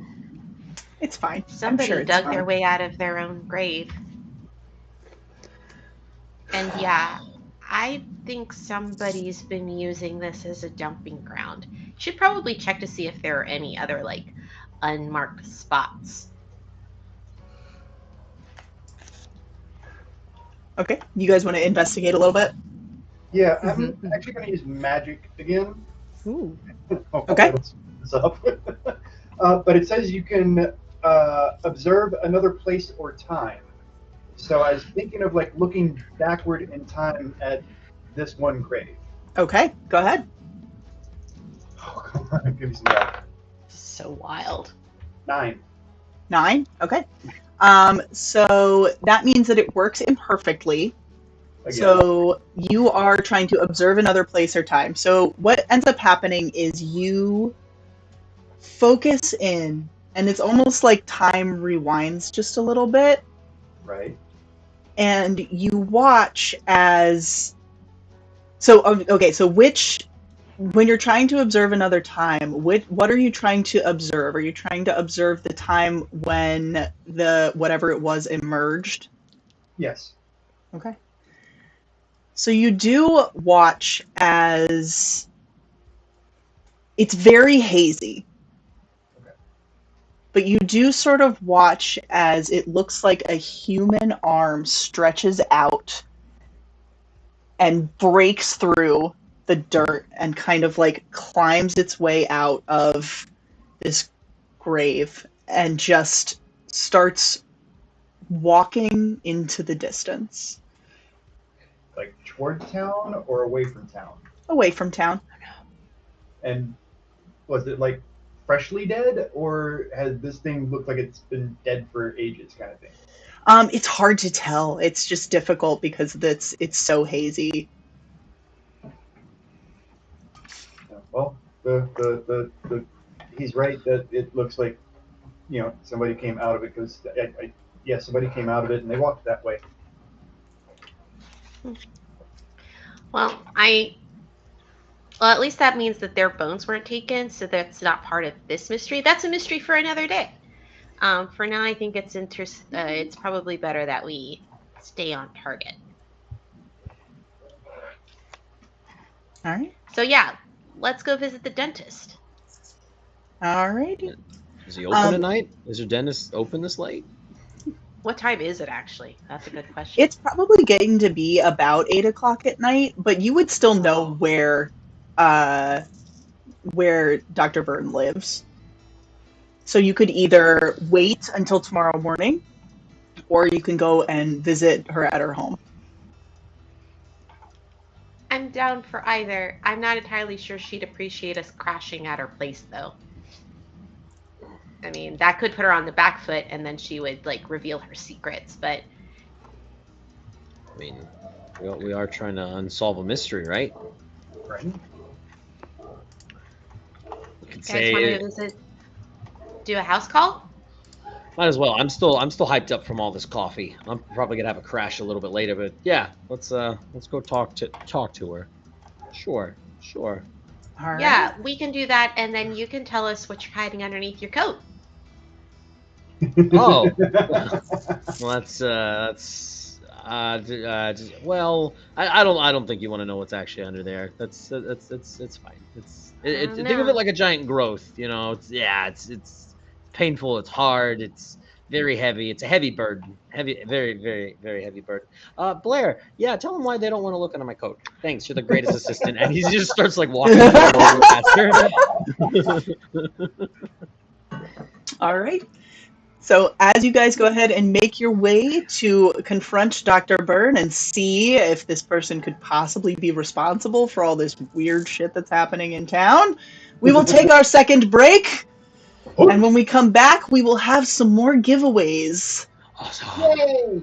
Any dollar amount will enter you in a chance to win some awesome prizes. So go ahead and get those in. Yay! Get those donations in, and we will do some raffles. It's gonna be Yeah. fun. Raffles for All right. monsters. We will be back.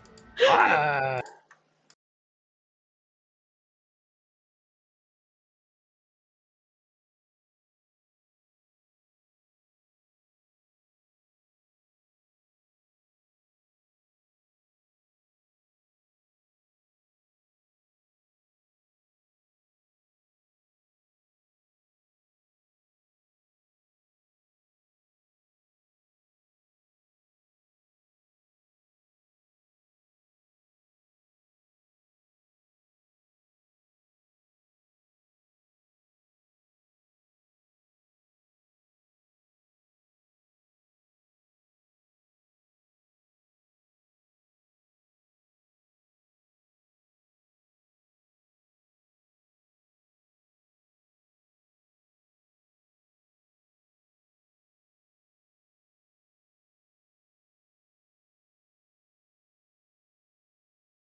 in my face. Mel really wants to know what's Alright, underneath we are- your coat. So We're back. Sorry, I forgot to count that down.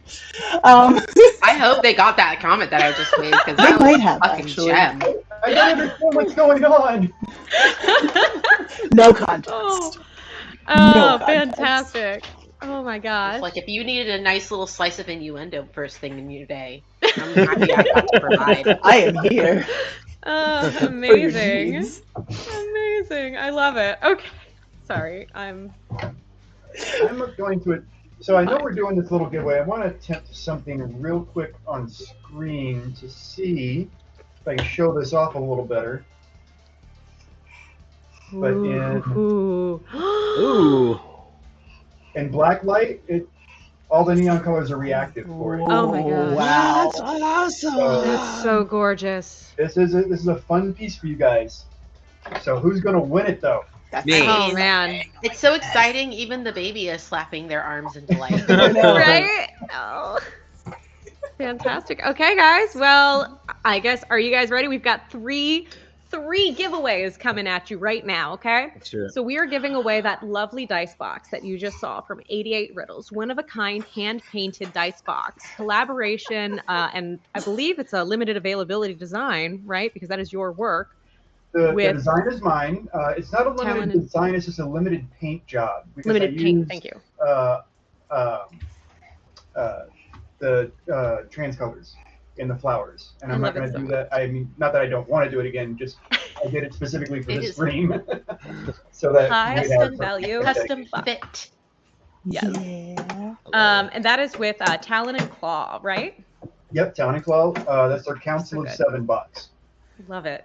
Awesome. So we are going to be giving that away, as well as the Staff and Branch box, which I do believe is the hollow version. So if you are not a TTRPG player, you can still use it for jewelry and things like that. And we also are going to give away our Thirsty Sword Lesbians bundle. So that is a hardcover copy of Thirsty Sword Lesbians, as well as Advanced Lovers and Lesbians. So if we can get a drum roll, let's start out with our Thirsty Sword Lesbians bundle. I'm so sorry, that was so overhyped because I couldn't find the tab. Okay, here we go. Thirsty Sword Lesbians are going to Ben. Ben, if you are in chat, please go ahead and send us your address for your double whammy copy of Thirsty Sword Lesbians and Advanced Lovers and Lesbians. We will be sending that to you directly. Congrats, Ben. Nice. Everybody loves lesbians. Yeah. Yay. And if you don't, what What are you why doing? are you here? Yeah, what Why are you here? All right, guys. Next up, we have the Staff and Branch box. We can get a drum roll as I click the button.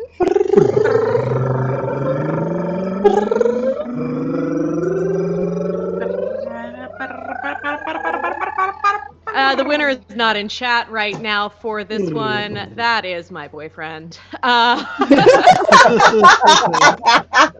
And I love you to pieces, Chad. I cannot give you that dice box, my friend. I will must buy go to you one somebody another else. time. I'm so sorry, buddy. If you get, we'll see. Okay, let's try this again. All right. I've had him in the drawings, but I just. Okay, the winner is Kevin. Kevin. Happy birthday, Kev! Happy birthday, Right? Kevin! birthday, That's May a baby. great. Yeah.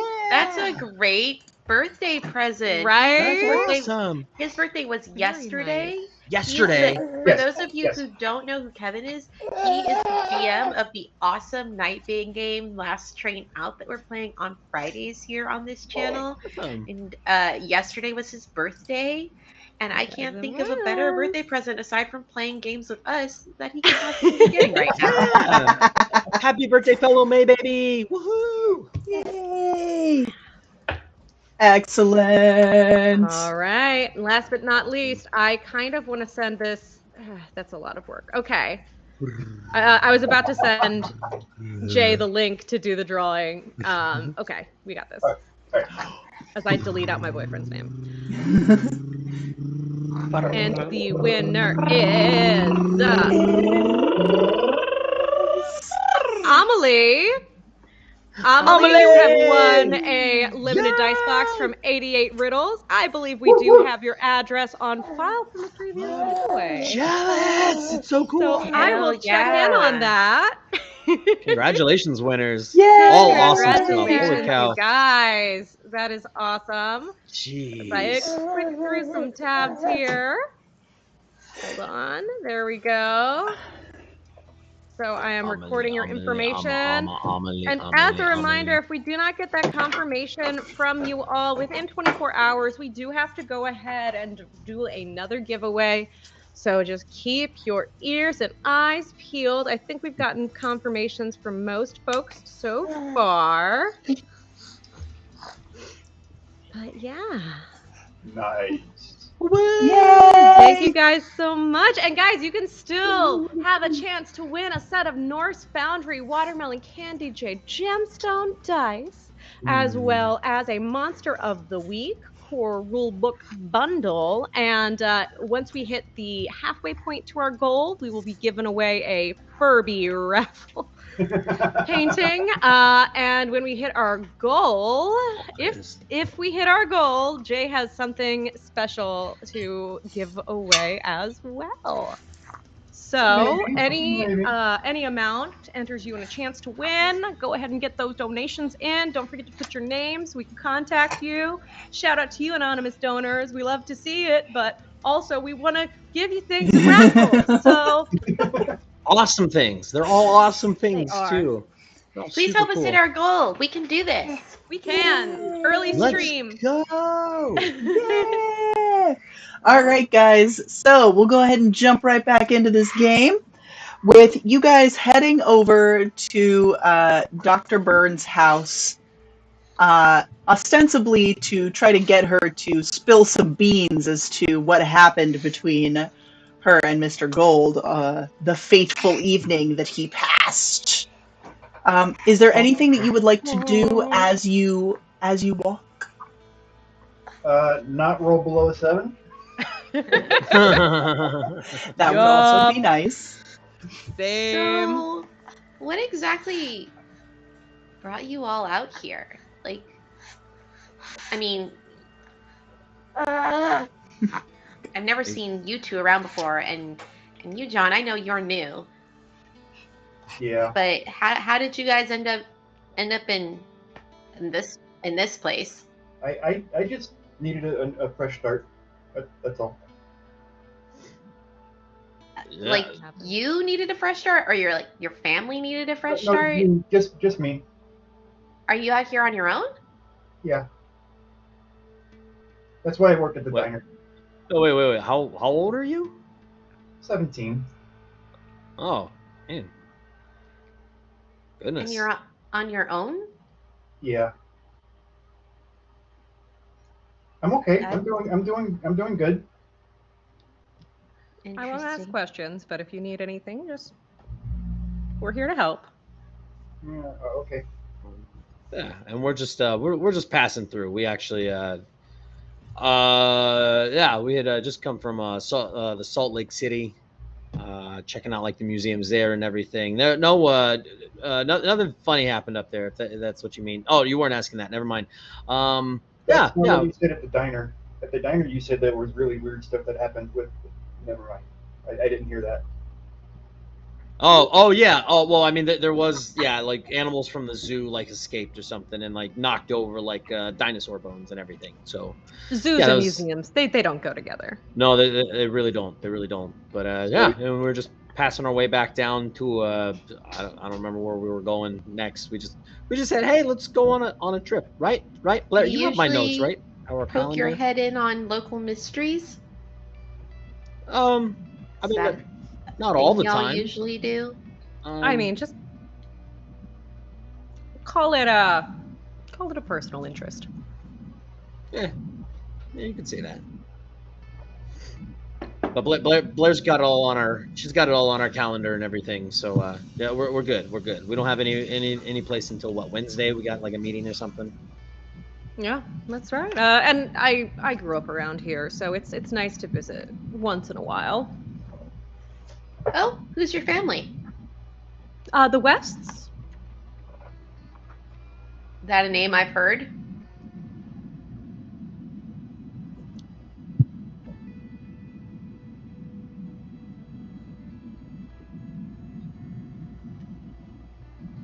Yeah, I know the Wests. Maybe. Yeah, okay. I mean, Yeah. I mean, my parents are still in the area. I'm in town maybe once a year or so to see them. It's fine. well, then you've probably grown up hearing the weird rumors about this place. Some of them, a good amount are a little bit newer. I haven't been living here for about 15 years, so a lot changes. Well, I think it's probably goes without saying, just based on what I've observed, that none of us here are your typical people. I'm normal. Doubt. I mean, you were saying something about Gorbs, and where did you get that thing at, Mel, that you pulled out from underneath your clothes? The giant like Oh, my hatchet axe? axe? Yeah, Oh, that's um, well, I'm not your typical teenager. I figured that much. I kind of like to make it my business to take care of the weirder stuff that happens around here. It's kind of my calling, I guess you could say. Hmm. Calling, I, huh? I get that. Hmm. Yeah. Yeah. One day I had some experiences around when, like, I hit puberty, and ever since then it's always been sort of this weird call Hmm. to, like, make sure the weird stuff that happens here doesn't affect the people who don't understand or recognize the weird stuff. I've had that exact conversation with the cops, like, so many times, and they never really believe me, but, like, it's really funny the ways that people will gloss over the truth in their heads to pretend as if everything in their reality is still, you know, typical. It's gotten to the point where I can just straight up tell them the truth about what I'm doing and they don't believe me. You know what? Do you all feel like making a little detour? Detour. Sure. To where exactly? I'm not in town very often, but I think I have something that might be of use to you. Oh, okay. Sure. And Vanessa, about where in town are we? Are we pretty close to the Golds, or not the Golds? The doctors. Oh, Burns. sorry, Burns. the Burns. Yeah, I mean the thing, the neighborhoods are all pretty close together, so Awesome. you would Okay. definitely be able to sort of take a quick detour over to your parents' house if you would need Perfect. to. So we'll go ahead and Blair will lead you down back, and she opens a cellar and takes you all down into a very like old basement. There's tons of like storage stuff, lots of cobwebs. But in the back, there is a like large kind of steel door built into it, and she is going to give you access to her panic room. So this has essential supplies and is protected by normal and mystical means. You can hide out there for a few days, safe from pretty much anything. That's dope. Wow. Wow. This is really cool.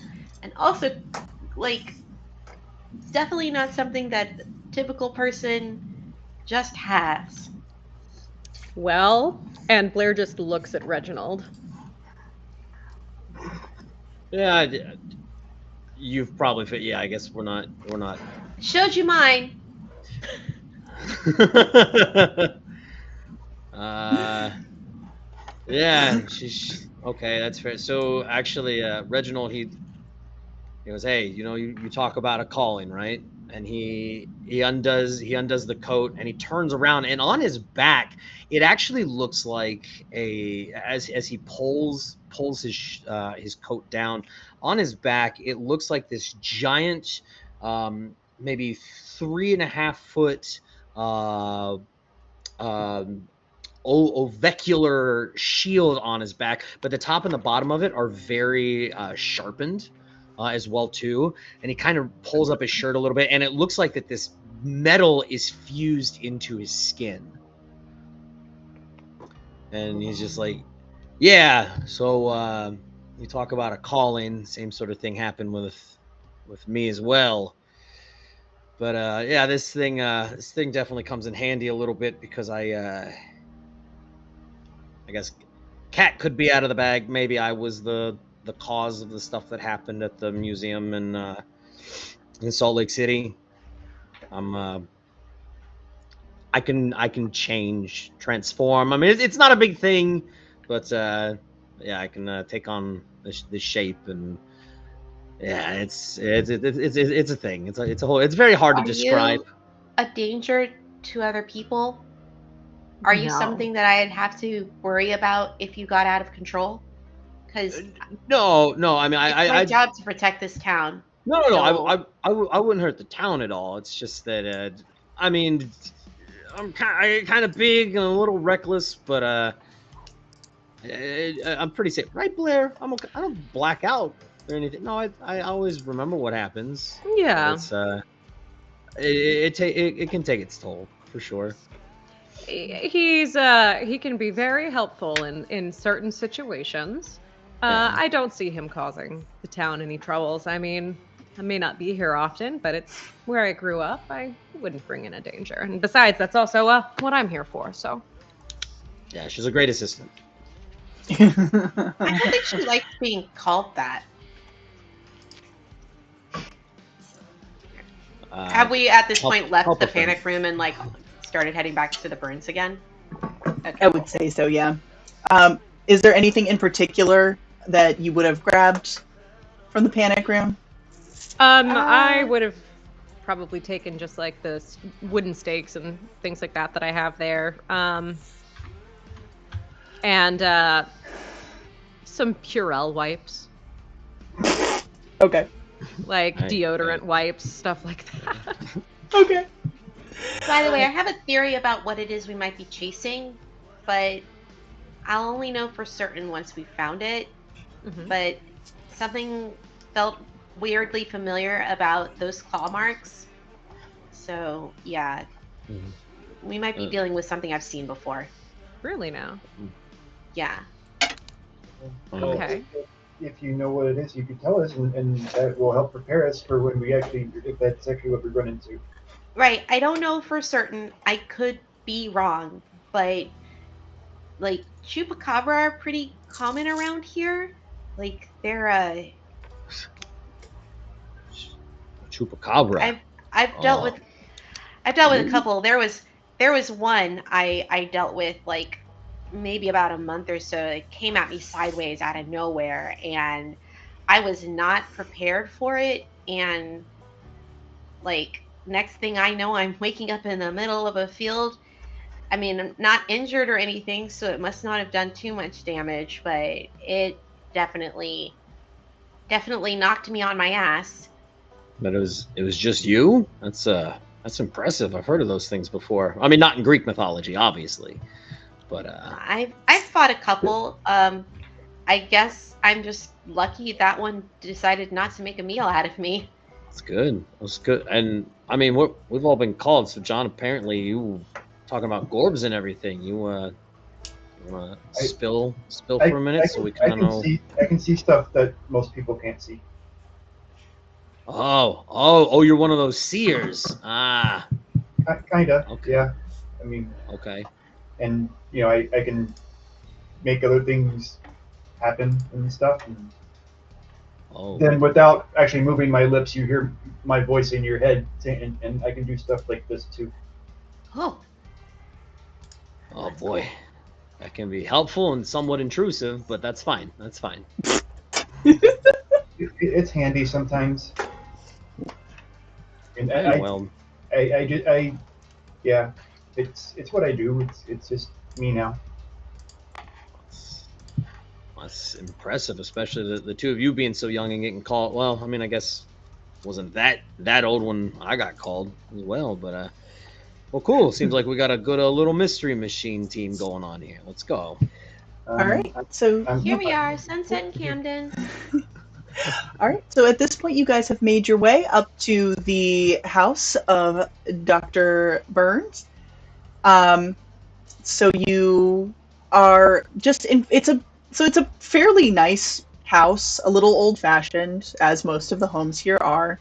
Big front porch, and so Mel and Blair actually would probably know that there is a large, like, nice front door with a big bay window in the front, and then there's another door around the back that goes to a basement. And as you guys are standing there, the house is lit up. It appears that somebody's home. I'm not really great with meeting people, so I'm just gonna hang back for a minute. I'm pretty good talking to people. I don't suppose any of you are better at it than me. Not really, but I think I stand out just a little bit as he says that, and just like that big old his shoulders be like, yeah, I'll stay back a little bit too. Move, What about you? I'm not sure I ever got your name. Yeah. Me? Yeah, Oh. you. Blair West. Blair. I don't West, know why I got. we- Blair, I didn't get. Yeah. What about you, Blair? Do you want to take a shot at it? I could try. I tend to do best when I know a little bit about the situation. Have I met the dentists before? Yeah, both of you would have met Dr. Burns. She's pretty much the only dentist in town, unless you want to drive to the city that's about an hour away. So both of you would know her, as in like in a friendly way. Like, She's oh, been there's my my dentist favorite probably my whole childhood life. dentist. Yeah, probably been my dentist my whole life. So yeah, I guess I will just go up and knock on the door. Okay. So you knock, and after just a minute or two, Dr. Burns opens the door, and you would notice immediately that she sees you and goes totally pale. Not the reaction I was expecting. Is everything okay? Yes, of course. Can I help you with something? It's a little late for an emergency appointment, but I can probably fit you in. Is something wrong? Yeah. I actually just wanted to ask you a few questions about something I've been thinking about. Um, you seem like the perfect person to talk to about it. Um, it's just Oh, I've been feeling really uncertain about things, and um, oh, okay. Well, I mean, Mr. Gold was just a really good friend of mine, and now he's gone. And they told me that you were the last person to ever see him. And I just thought maybe you could tell me a little bit about his last hours. I just really need to talk to somebody. all right, I'm gonna have you roll to manipulate. Oh my god. I hope I roll well after Oh, his geez, Instant 10. really Instant hope 10. so. I hope so. I donate $10 for an instant 10. I mean, it's a success, but not as good of a success as I was hoping for. It is a 7. A 7? Okay, so Yeah. So just basically, she kind of looks at you. Well, I mean, I don't know. It's kind of late, and I don't know if I should really be letting you in my house. We can talk out here if it makes you feel more comfortable. Um, Yeah. Let's go ahead and sit on the porch. So she sort of leads you like around the corner where there's sort of a sitting area, as there tends to be on front porches in this area. While they're doing that, Mhm. can we start to sneak around the house and peek in the windows? Yeah, Investigate absolutely. a little mystery? All three of you? Yeah, I think I would have left them out maybe in a dark area of the sidewalk where they wouldn't be immediately visible to go up to talk. So Okay. All right, guys, go ahead. Yeah, everybody go ahead and roll to investigate. Yes! My first roll. Or my second roll. Oh, nope. Oh. Dice down. I got another one. Hold on. that was I got a good roll. 14. Oh Holy my god. shit. Wow. Okay. I rolled 2 6s plus 2. That's amazing. Basically the best you could roll. Yeah. How'd Reggie do? Reginald is trying to peek it, but he's like hitting like a wheelbarrow or something. I got a 6. Oh boy. Okay, so nothing for Reginald. No. So for that, excuse me, John will get a 1 hold, so you can ask a question, and then Blair will get 3. Wow. My goodness. Yeah. What questions am I going to use? You can ask whatever you want. Yeah. Blair. Yeah, You Blair don't can even ask need whatever. to use the questions that they have on there. Ooh. That's one of the stipulations. What do I want to know? Yeah. What do you guys want to know about? What are you looking for? Is really sort of the blah blah blah. So yeah, you would want to base the questions on like what are you looking for? What do you want to know as you're looking in these windows? We're looking for clues. Cool. Zoinks. John, why don't you go first? I'm trying to think of a question. Hold on.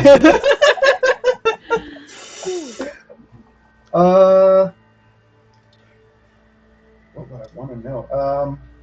What do you want to know? That last question on the list is a pretty good one.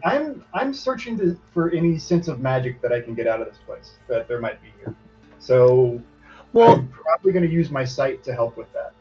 Okay. So when you investigate, there's a list of questions. So what is being concealed here would be what it kind of floats under. Okay. Yeah, sounds good. And you're going to use your my sight. Let me pull this up. The seeing thing. Yeah. Okay. Oh boy. Okay. And then so we will deal with that in 1 second. Blair, what are you asking? I would say the first thing are there any obvious signs of foul play in her home? Would be the first one.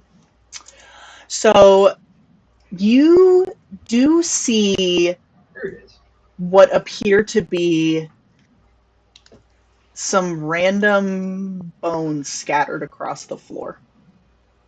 Good. It's always what you want to see at your dentist's house. Yeah. My second question is, why the hell haven't the cops figured this out yet? Because it's a small town. Because cops are incompetent. Yes. In pretty much every place. I would say for the second one, my question would be kind of taking one from the list, like what sort of creature or like being does she appear to be based on the clues in front of us? Like, is this actually the doctor? Okay, so are you asking about the being that is the doctor, or are you asking about what you're seeing and what you think would do that? Yeah.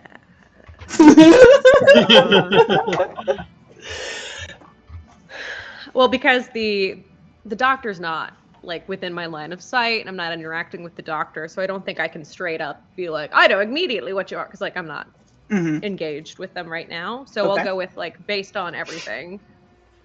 Okay. What am I putting together? So let me see about. Okay. All right. So you are looking at these bones, and you're thinking like, this is probably the kind of thing that would be used in some kind of ritual. Oh God. And so there's probably something down here. There's some kind of creature that someone is trying to summon, maybe not like a creature themselves is down there. Okay. I was gonna say for the last question it would be like what sort of ritual, but it's like I can obviously tell it's a summoning ritual anyways. Right, okay. Cool. Man, my final question is just like, what the hell, Doc? Like, seriously? Like, the fuck? What's sort of naturally occurring? Like, is it close to a solstice? Is there some sort of big, advent of like stars aligning happening that would have prompted this behavior? Could be an interesting question. Yeah, I mean, that is basically like Yeah. a more thought out, like, what the hell, Doc? Yeah. Have there been any recently changing factors that would, kind of like kickstart this sort of behavior? No, there's not really anything that has happened. There's no sort of holidays or, moon phases or anything that would give you an indication that as to what like specifically this might be. Cool. Doctor just lost it. Now to John. Oh boy. Who is also looking, and you start to see those little orbs again floating around down in the basement. And you're watching as they move, and it looks like they're all sort of hovering specifically in this one corner, but it's too dark to make out what's over there. Well, let me double check your sheet actually. Let's see. That seems like that's bait. Look at them gorbs. Yeah, so you see the orbs, and you do see them sort of like mostly floating in a specific corner. Is their glow not strong enough to show me what's in the corner? Okay, I will give it to you since you do also get magical influences that looks almost like some kind of cocoon. Yeah. So is this something that everybody else can see as well? They probably can't see the fairies because the fairies haven't interacted yet, but can they see the cocoon? Or I'll point it out. So when you point it out, Blair and Reginald, you can like almost make it out, but it's very dark, and because they can't see the sort of like magical aura that's coming off of it, it's very difficult for them to see it. Gotcha. There's some, if you can find a light, or if you have a flashlight, there's something in the corner over there that the fairies are flying around. Interesting. Is the window open? You can check. You try to pull on the window? Yeah, why not? Okay. So you kind of pull on the window. It's locked pretty tight. Okay. I look at the big guy. Big guy. Well, I'm not that big, but I take a little peek around. I'm like, all right, and I'll take some of like the rope, and I'll try to like elbow it, just like try to break it as quietly as I can. Okay, roll to kick some ass. I'm gonna roll to kick some ass. Wow, those dice don't like me. That's maybe those dice like me more. Oh no, because of that one. Nope, that is a total of a 5. Oh, 5. dear. Oh no! Oh, my funny bone. You're having a rough game over there, Reggie. I know. Very rough game. Everybody's rolled a 5 now, so we're good. All right. In the meantime, let's jump back up to Mel. So as you're sort of sobbing about Mr. Gold, she's like, well, what exactly happened? I didn't know that anything had happened to Mr. Gold. Apparently, they found his body all ripped to pieces, and his bones were gone. Who would take his bones? Oh, you don't say. My goodness, that's terrible. Uh, I mean, I know you like bones. I mean, you pull them out of people's heads all the time, but but I don't. Yeah, I don't.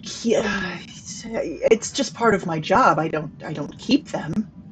do you know anybody else who would be obsessed with bones?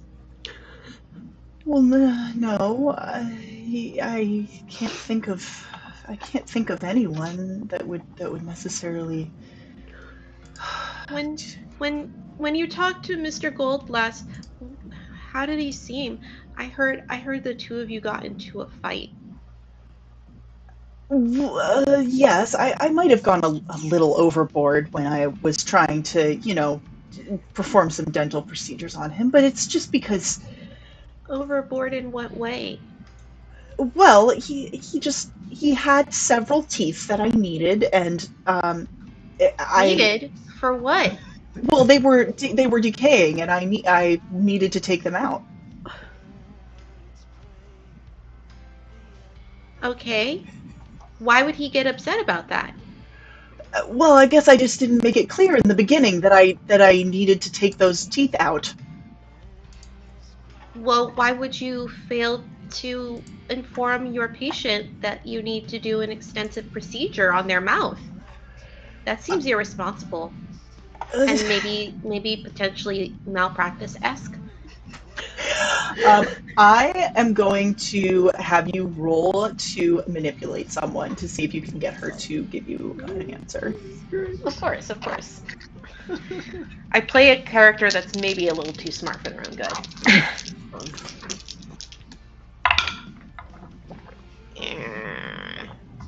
It's just a 7. A 7. Okay. Yeah. So she'll answer you, but she's not gonna give you like a full response. She's like, well, I just got distracted and I didn't realize what I was doing, and I just.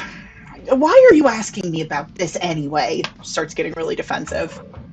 I'm sorry. I don't mean to be nosy. I can't understand why anybody would want to attack or harm Mr. Gold, and you were the last person to see him. Maybe you saw something. Did he get into a fight with somebody else? Do you know if he had any enemies or people who didn't like him? Mr. Gold was such a sweet guy. With that, we're going to go ahead and scoot back over to the investigators outside of the house. So you have failed to break this window. What else would you like to do? That is some tempered glass. My goodness. You could roll some dice on that window. Anyways, at this point, with the doctor getting defensive, can we start to hear that? I would say yes, you probably can. It's pretty quiet otherwise, so you can probably hear that her voice has gone up an octave. It's definitely raised a bit. Okay. I would say at this point, Blair is just gonna go, I do not like the way that tone sounds, and she is going to take out the magnum that is strapped to her leg still, and she's gonna say, look, you two, why don't you guys take that side? We'll go this side, but I seeing this, I don't feel safe leaving Mel out there alone. Oh, no, that's fine. They seem like they could really take care of themselves, but they could probably use some help for sure. And we'll keep trying to get through this window. Come on, come on, John. Let's see what we got here. And you point to it. I'll see what I can do. All right. So is Blair coming around to the front again? Mm-hmm. I'm gonna try to kind of stealth up a little bit. Okay. I'm gonna have you roll to act under pressure.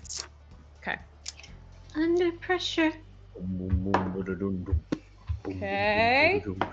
Do, do. That's a 9. 9? Okay. So that is still, the keeper is going to give you a worse outcome, hard choice, or price to pay. So with that, you start to move around to the front, but end up like tripping and make it like, you trip over a stick and you're just like, god damn it. Mel, as that happens, the doctor kind of pokes her head up and looks at you, like narrows her eyes, and she is going to grab your arm and say, I don't have time for this, and drag you inside. Where are we going? Where are you taking me? Listen, you were supposed to be dead already, and I don't know what you're doing here, so I don't have time for this. She looks very, very irritated. Blair, when you get around the corner, you see this happening. You see Mel getting dragged into the house, and the door slams behind her. Slams behind the doctor. I'd like to kick down the door. Okay, go ahead and roll to kick some ass. Oh my gosh, I am now remembering that is not what this character is here for. Plus tough. Okay. Yeah, okay. Jeez. Okay, well that's a 1. Oh no. And another 1. Uh-oh. No, and a 2. So that's a total of 4. I'm just gonna call out and just say I'm gonna yell out and just say, Reg, don't worry about opening it, just break it. Okay. Okie dokie. Right. And well, I would say on that tone for sure, because Blair will use that tone with me too when it's just like, all right, shit's about to go down, and he just looks over at John and he goes, all right, kid, I hope you're ready for this. And he raises up his head and he's just like, and you see his mouth start to elongate and like the veins in his neck start to pop as he rips off his coat, and you see that thing that was on his back slowly kind of like start to sizzle, and you hear bones start to crack. You look down and his brand new pants rip.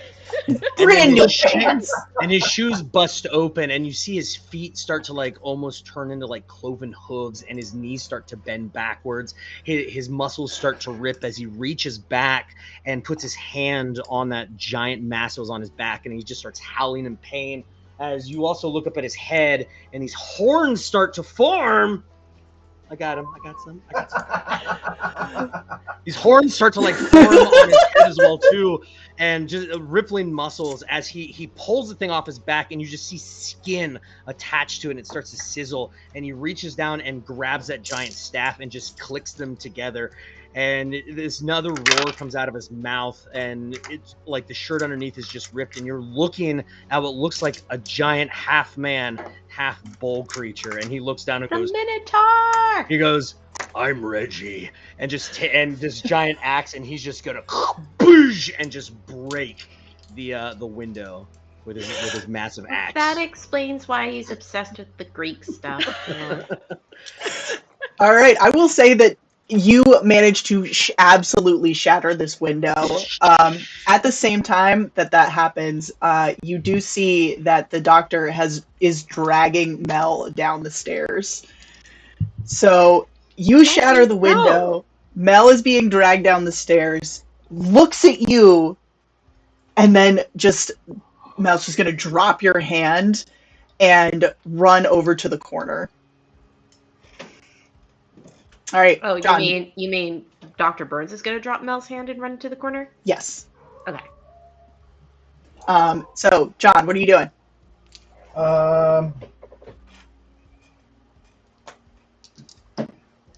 I'm going to use a spell to trap her. All right. Go ahead and roll.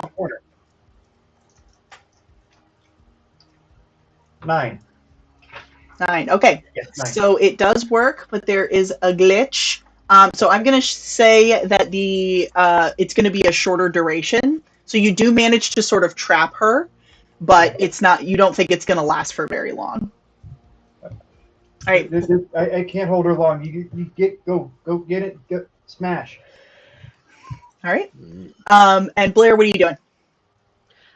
Blair is going to jet around to the window and try to just get through the window as well. Okay. So Reggie is in the house in the basement. Blair is coming in through the window. Mel is at the bottom of the stairs. And all of you now can see what this thing is. It is a massive cocoon that is made of bones and teeth. I hate it. I hate it. That's a big old nope from me. And as you watch, it starts to open. Oh boy. And out of it emerges what looks like, for a second it's difficult to see, but it looks like a massive armored being.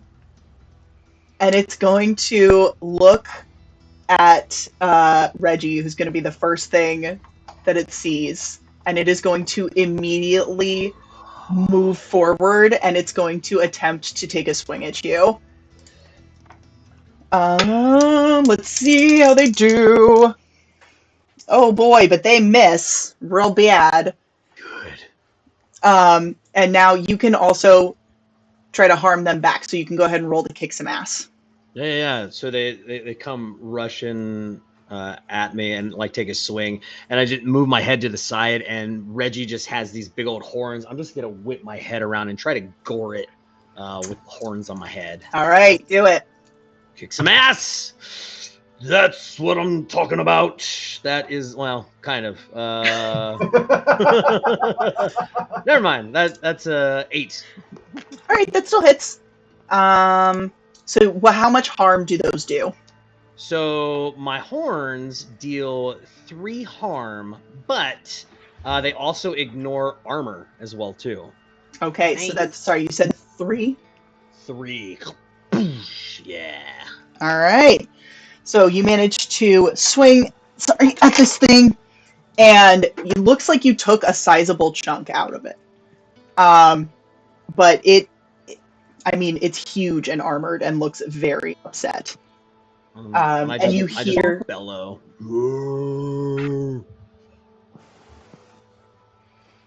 sorry guys, can you hold on for just 1 second for me? My Sure. my headphones are freaking out.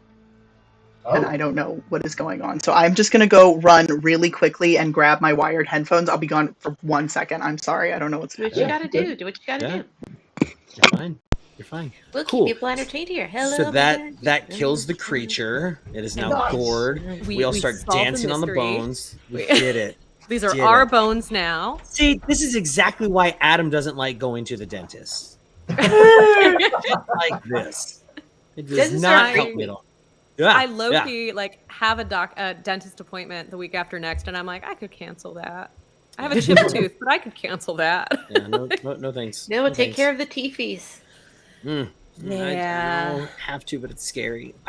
When I was in 6th grade, I had to get 10 baby teeth pulled because they weren't falling out. Oh, So I got like no. eight shots of Novocaine in my mouth, which freaked me out from needles forever. I hate getting shots. And then I had to get a tooth pulled, and I had panic attacks and everything else too. Yeah, I don't like dentists. All right. I am sorry about that.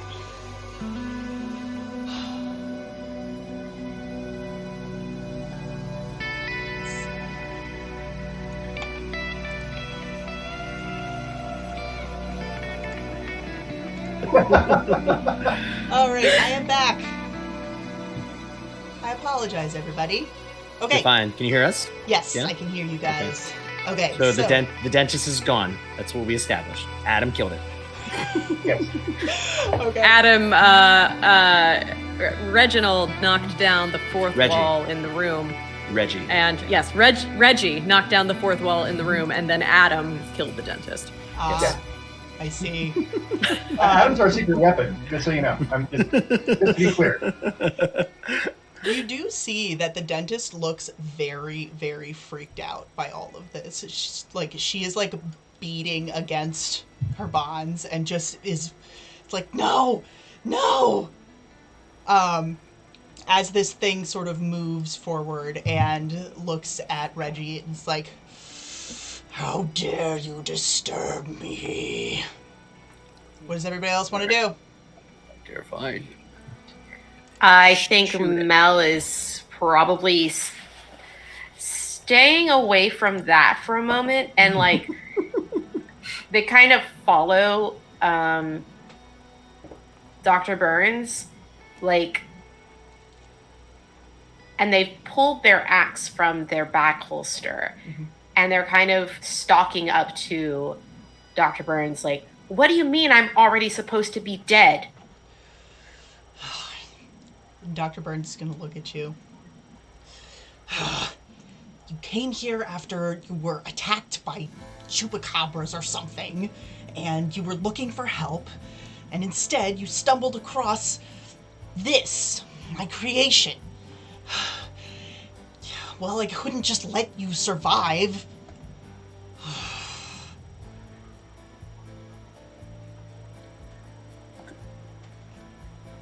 What? Yeah, What? Somebody. I just couldn't let you survive. You were supposed to be dead, so you couldn't tell anyone what was going on. And here you are ruining my plans. You... I'm standing right here. I'm obviously not dead. The last time I saw you, you were dead.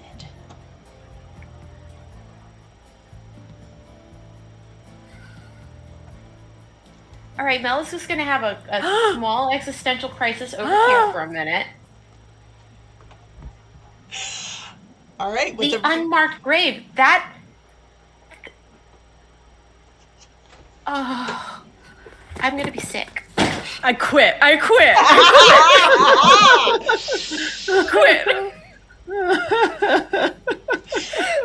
right, what's everybody else doing? Wow.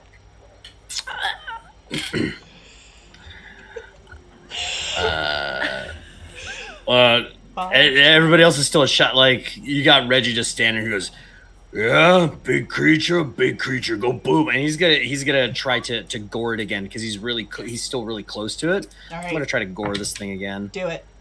That is another 7. Okay. Yep.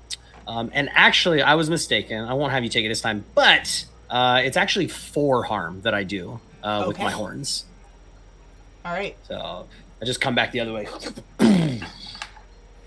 And It's like, I hate the dentist. All right. So as you do that, you do notice that it seems like whatever this thing is that is surrounding this like hard bone shell, it appears to crack a little bit as you do that. Good. All right, John, what are you doing? Let's go for magic. All right. Ooh, you know what? Actually, I'm going to use my telepathy on... Oh, no. No, we'll do magic. Never mind. Okay. Sorry. So I've lost my trap on her, right? She's free already, or... Yeah, so She she's... said it wasn't gonna let... So she is free. Yeah. Okay.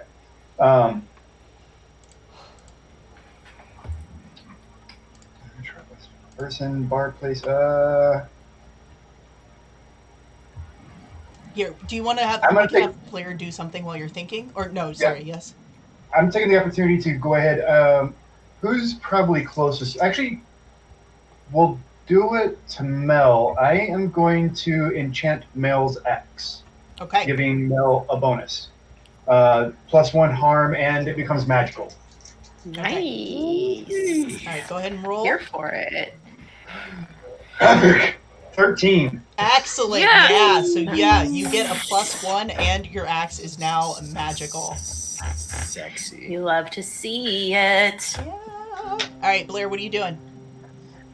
So seeing Reggie gore this thing another time, initially she was trying to she was gonna read a bad situation. She got shocked, and now she's in full-on offensive mode. We're gonna go ahead and shoot the cocoon creature. Okay. Do it. And roll to kick some ass. Well, that's not great. 8. It's an 8. Okay, so that still does hit. Okay, and that is with the magnum. That is 2 damage. Okay. 2 harm. Sorry. 2 harm. Okay. All right. So with that, you see this carapace of bone and teeth that appear to be surrounding whatever this thing is, sort of fall away, and underneath it there is a massive, just like the imagine like a Slender Man type arms. Ooh. And just bald head, and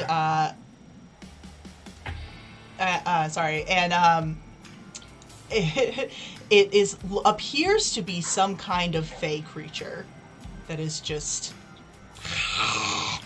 no. Yes. All right, what is everybody doing? Blair's gonna just call out and just say, like, "You're doing great, Reggie. You're doing great." I think Mel at this point is just like so overwhelmed by what's going, like this conversation, that they just sort of like have to like rip themselves away and like kind of refocus, and they interpose themselves between John and this creature. I want to go ahead and trigger my Never Again move. Okay.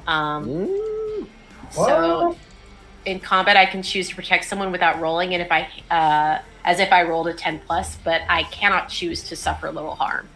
So that's cool.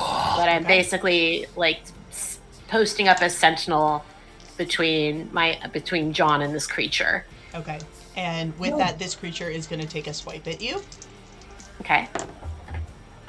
Oh yeah, and that is a, I can do math. That is a 9, so that is definitely going to hit. And that is going to do. Oh, that is not the right sheet. That is going to do 3 harm as it takes a big swipe at you. Cool, and that will allow me to trigger my next move, which is what does not kill me. Yep. When I suffer harm in a fight, I gain +1 ongoing until it is over. Oh, dang. Nice. All right. All right. An ironic skill for me to have chosen. No. And you can actually, as it deals harm to you, you can deal harm back to it. So you can roll. Yes. Some kicks. I'm going to roll to kick some ass, and I have a yeah. +1 to that. Excuse me. Please roll well. That was okay. It's going to be a 7. 7. Okay. Hit. That does still inflict harm. That will be 2 harm then, and it's magical damage. Okay.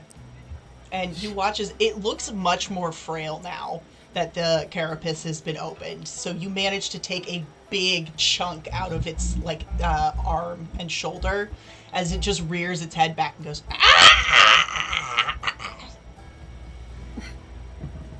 All right. Don't seem very dead right now, do I? All right. What's everybody doing? What do you want to do? I'm going to attempt something that I don't know will work or not. Totally fine. Hit it. So, yeah, I'm going to use magic on Mel again to do a heal. Okay. Interesting. Let's see. Can I be healed? So 13 again! 13. Okay. Yeah, so that heals you 1 harm. Oh. I can be healed. Interesting. She can be healed. They can be healed. Yes. All right. Blair, what are you doing? I'm going to go ahead and take another shot. Okay. It seems like it was somewhat effective, so. All right, go ahead and roll. Sorry. My dice jumped out of my rolling tray and into my mom's like fancy gold dish of glass, very breakable like ceramic spheres. And then I got very scared for a moment. Anyways, I'm so sorry. The first one's a 6. That does not. The second is a 5. Oh, for that was just 11 your plus first 1 die. Oh my god. for Okay. 12. Yes. So what happens is you inflict the harm, but you also get to choose one extra effect, which is that you can take a +1 going forward. You can inflict terrible harm, which is an additional 1. You can suffer 1 less harm because it's going to try to attack you also. Yeah. Or you can force them where you want them, which basically means you can make them move. I'm gonna just go for terrible harm. All right. And with that, you go and you were taking a shot. Mm-hmm. Yeah, so you go and you aim. Bam! And it just goes right through. Bah! And out the other side. As this thing just collapses to the ground. Nice. And the dentist, Dr. Burns lets out this like, no! You've ruined everything. Ugh. How could you? We're not the ones who are digging up graves and taking teeth out of the skulls of paying clientele. Come on, that's gotta be some sort of HIPAA violation. I needed the bones. At first I thought I could just do it with teeth, but apparently it wasn't enough. Reggie kind of meanders a little bit. He goes, "Want baby here," and flips the axe sideways and wants to bat the body of this dead creature at the dentist. Oh my god, okay, go ahead and roll to kick some ass. That is a 9. 9, alright, that works. So you manage to kind of like fling the body of this thing, and the dentist, it like traps her laying on the ground, just like, ugh! We should call the police.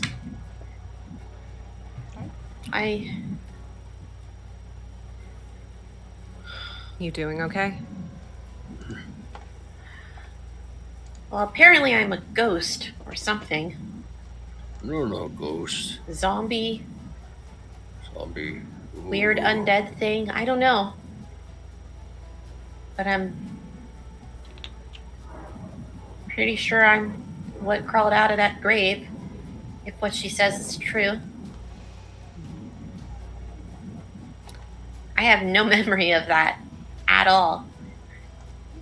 I just remember a fight gone wrong and then waking up in the middle of the field and not really thinking too much of it. It's not the first time. But Blair will cross over and put her arm on their shoulder and go, look, I've got several books on this subject. We can do some research. We can figure out what's going on with you. I've seen stranger circumstances, and she shoots Reggie a quick glance. But either way, you are here right now, and that's what matters. My next question is, do we want to be here when the cops are around? No. probably not. Do we want to leave? I think there is a significant amount of evidence here for her to get in trouble, but we should make sure she can't get out. I think that's doable. And she'll look in her Carhartt backpack to see actually what she's got, which might not be anything helpful. It's okay. You can definitely find some like twine in this basement if you wanted to. Cool. And restrain her. I assume that you guys will head back to the panic room after calling the police. Absolutely. I mean, definitely in a panic, so yes. What we do with big body of creature monster? Oh. I mean, they don't really need the creature to be here. They're going to see all the bones and know what's going on. But I don't think we should leave any evidence of weird supernatural stuff because they'll figure out some way to explain it away. And Reggie grabs the body and goes, okay, grabs it, throws it up on his shoulder, and starts climbing out of like the broken window, just like breaking like some of the house and everything as well too as he's climbing out. And Blair's looking around and she just goes, tornado. Tornado, as she begins to walk out. All right. So yeah, you guys do hear on the news the next day that Dr. Burns was arrested for the murder of Mr. Gold and the ransacking of the graveyard. And that is where we are going to complete the mystery. You guys did it! Yes! But what if I want to keep playing, though? No, we've already been going Where's for the part? a little Where's the longer. part 2? Then I thought, well, I mean, I have enjoyed this immensely. I'm glad that you guys had so much fun. This was a lot of fun. Thank you. You're welcome. I had a lot of fun building this character and their backstory with you. Yeah. Oh my gosh, I was so excited when you were like, this is my character concept. Like, I can work with that. I'm going to make it a big reveal, and it's going to be awesome, and they are Oh going my to have gosh. no clue. Yeah, that was great. That So was good. great. That was cool. Yeah, that was a So lot of fun. good. So I glad mean, you just the guys- way you handled, like when I looked back at the grave and saw that's why I couldn't. Yeah, I every now and then I was just like, how much is he gonna get out of this? Because I was like, there are some fun little secrets here. When you tried to sense ghosts, I was like, there's a big one standing right next to you. Yeah. Oh But my he God. wasn't looking at you. So I was like, No, he okay. wasn't. Oh, we got Perfect. this. All right, so we just have a couple of more giveaways. We did end up raising a little bit less than $200, which is fine. Any amount is good. We are going to leave the Tiltify active up until tomorrow evening, so you can still donate. You will not be entered to win a prize, but you can still donate to this awesome cause. If you enjoyed the game, if you enjoy the content that we do on LD&D, it would be really awesome. We love to raise money for charities that are near and dear to our hearts, and this cause is definitely one of them.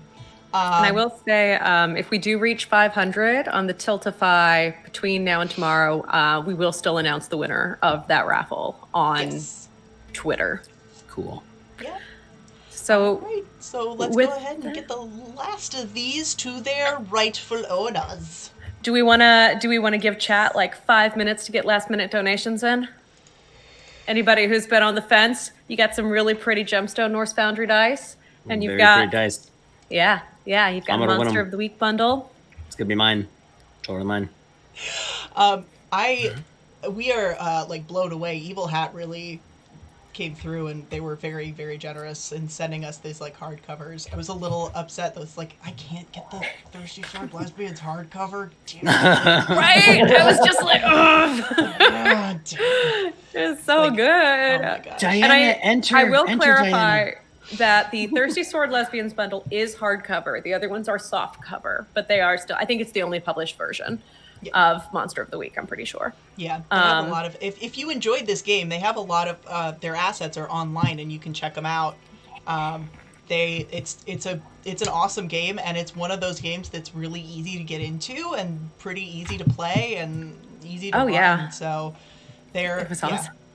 their stuff is fantastic.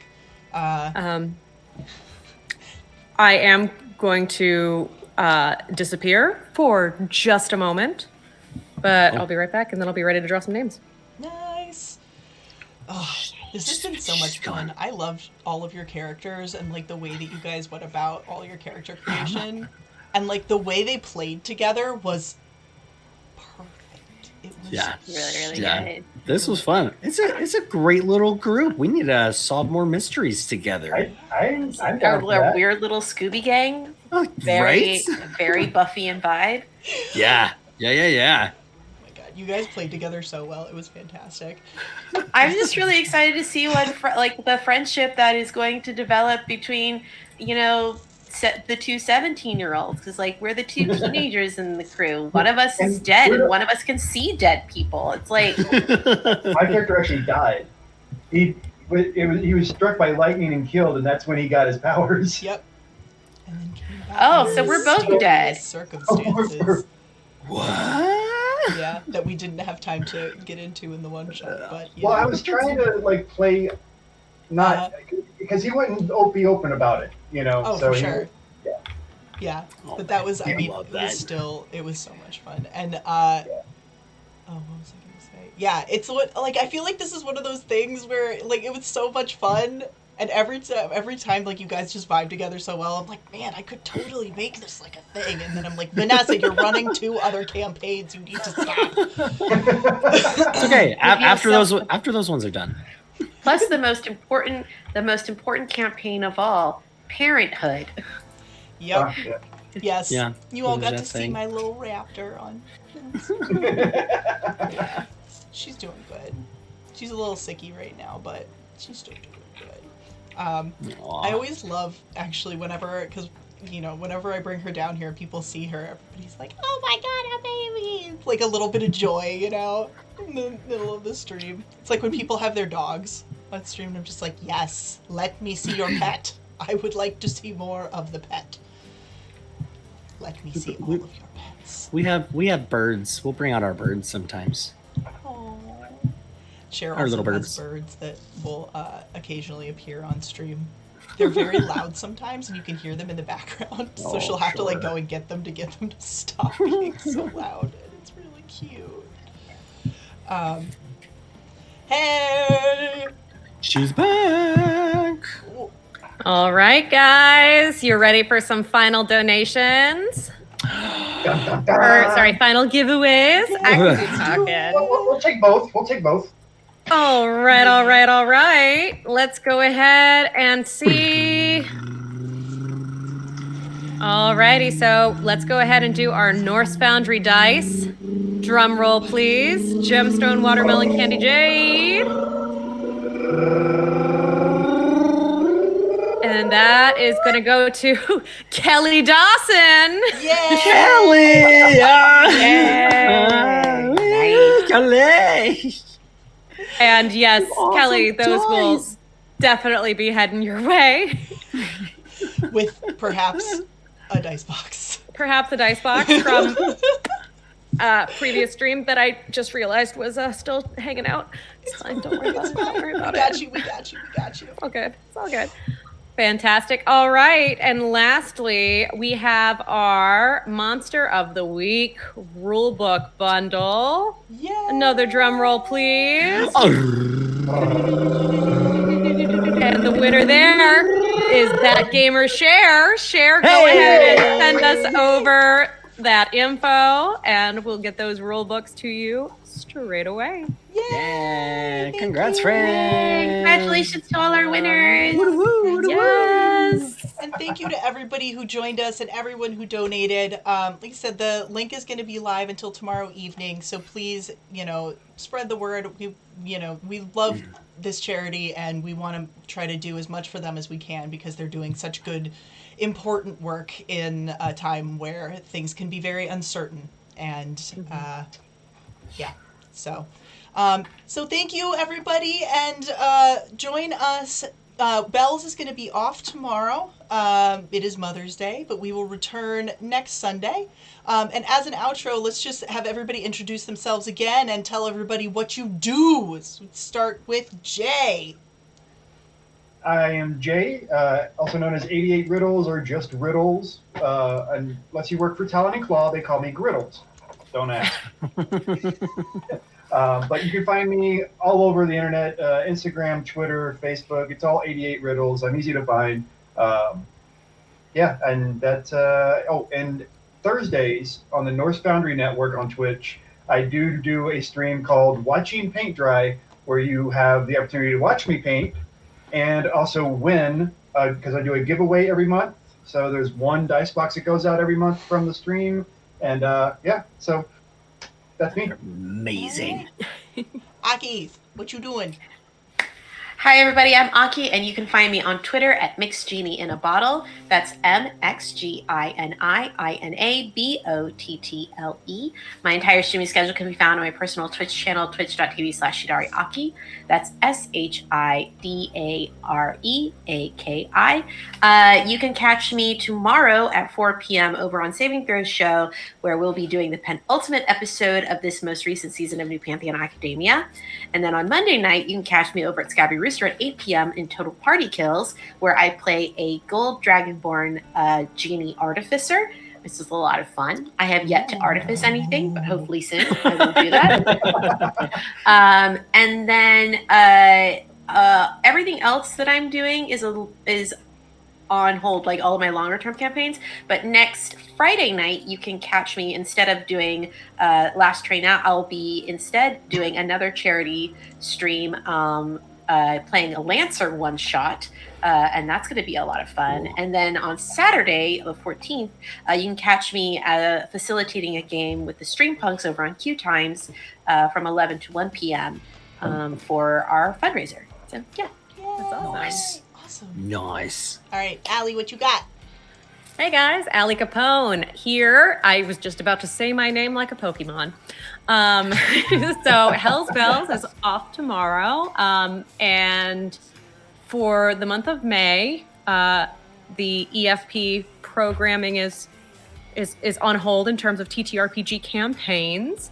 But starting next month on Eric Frankhouse Presents, I will be back as one of the cast members of Athantia. So come see me play Lillian Foxglove, widow who definitely did not kill any of her husband, parentheses, end parentheses. Yeah,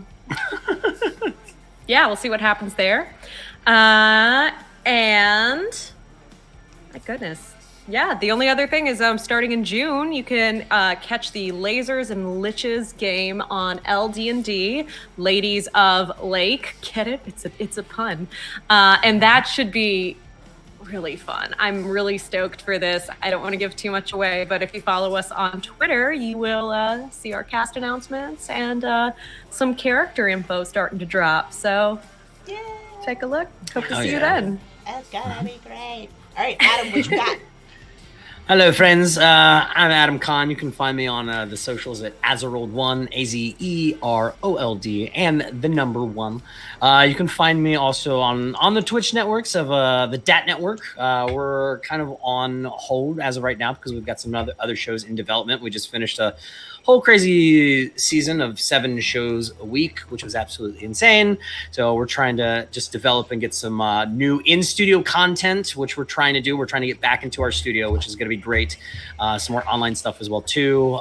You can also find me over at Norse Foundry Monday nights for our shows. That is currently on hiatus as well until next month when we start building for our new show. And then on Friday nights, you can find me over on the YouTubes at Gone Rogue Entertainment for our Harbinger show of Savage Worlds, which this is our 2nd season of it.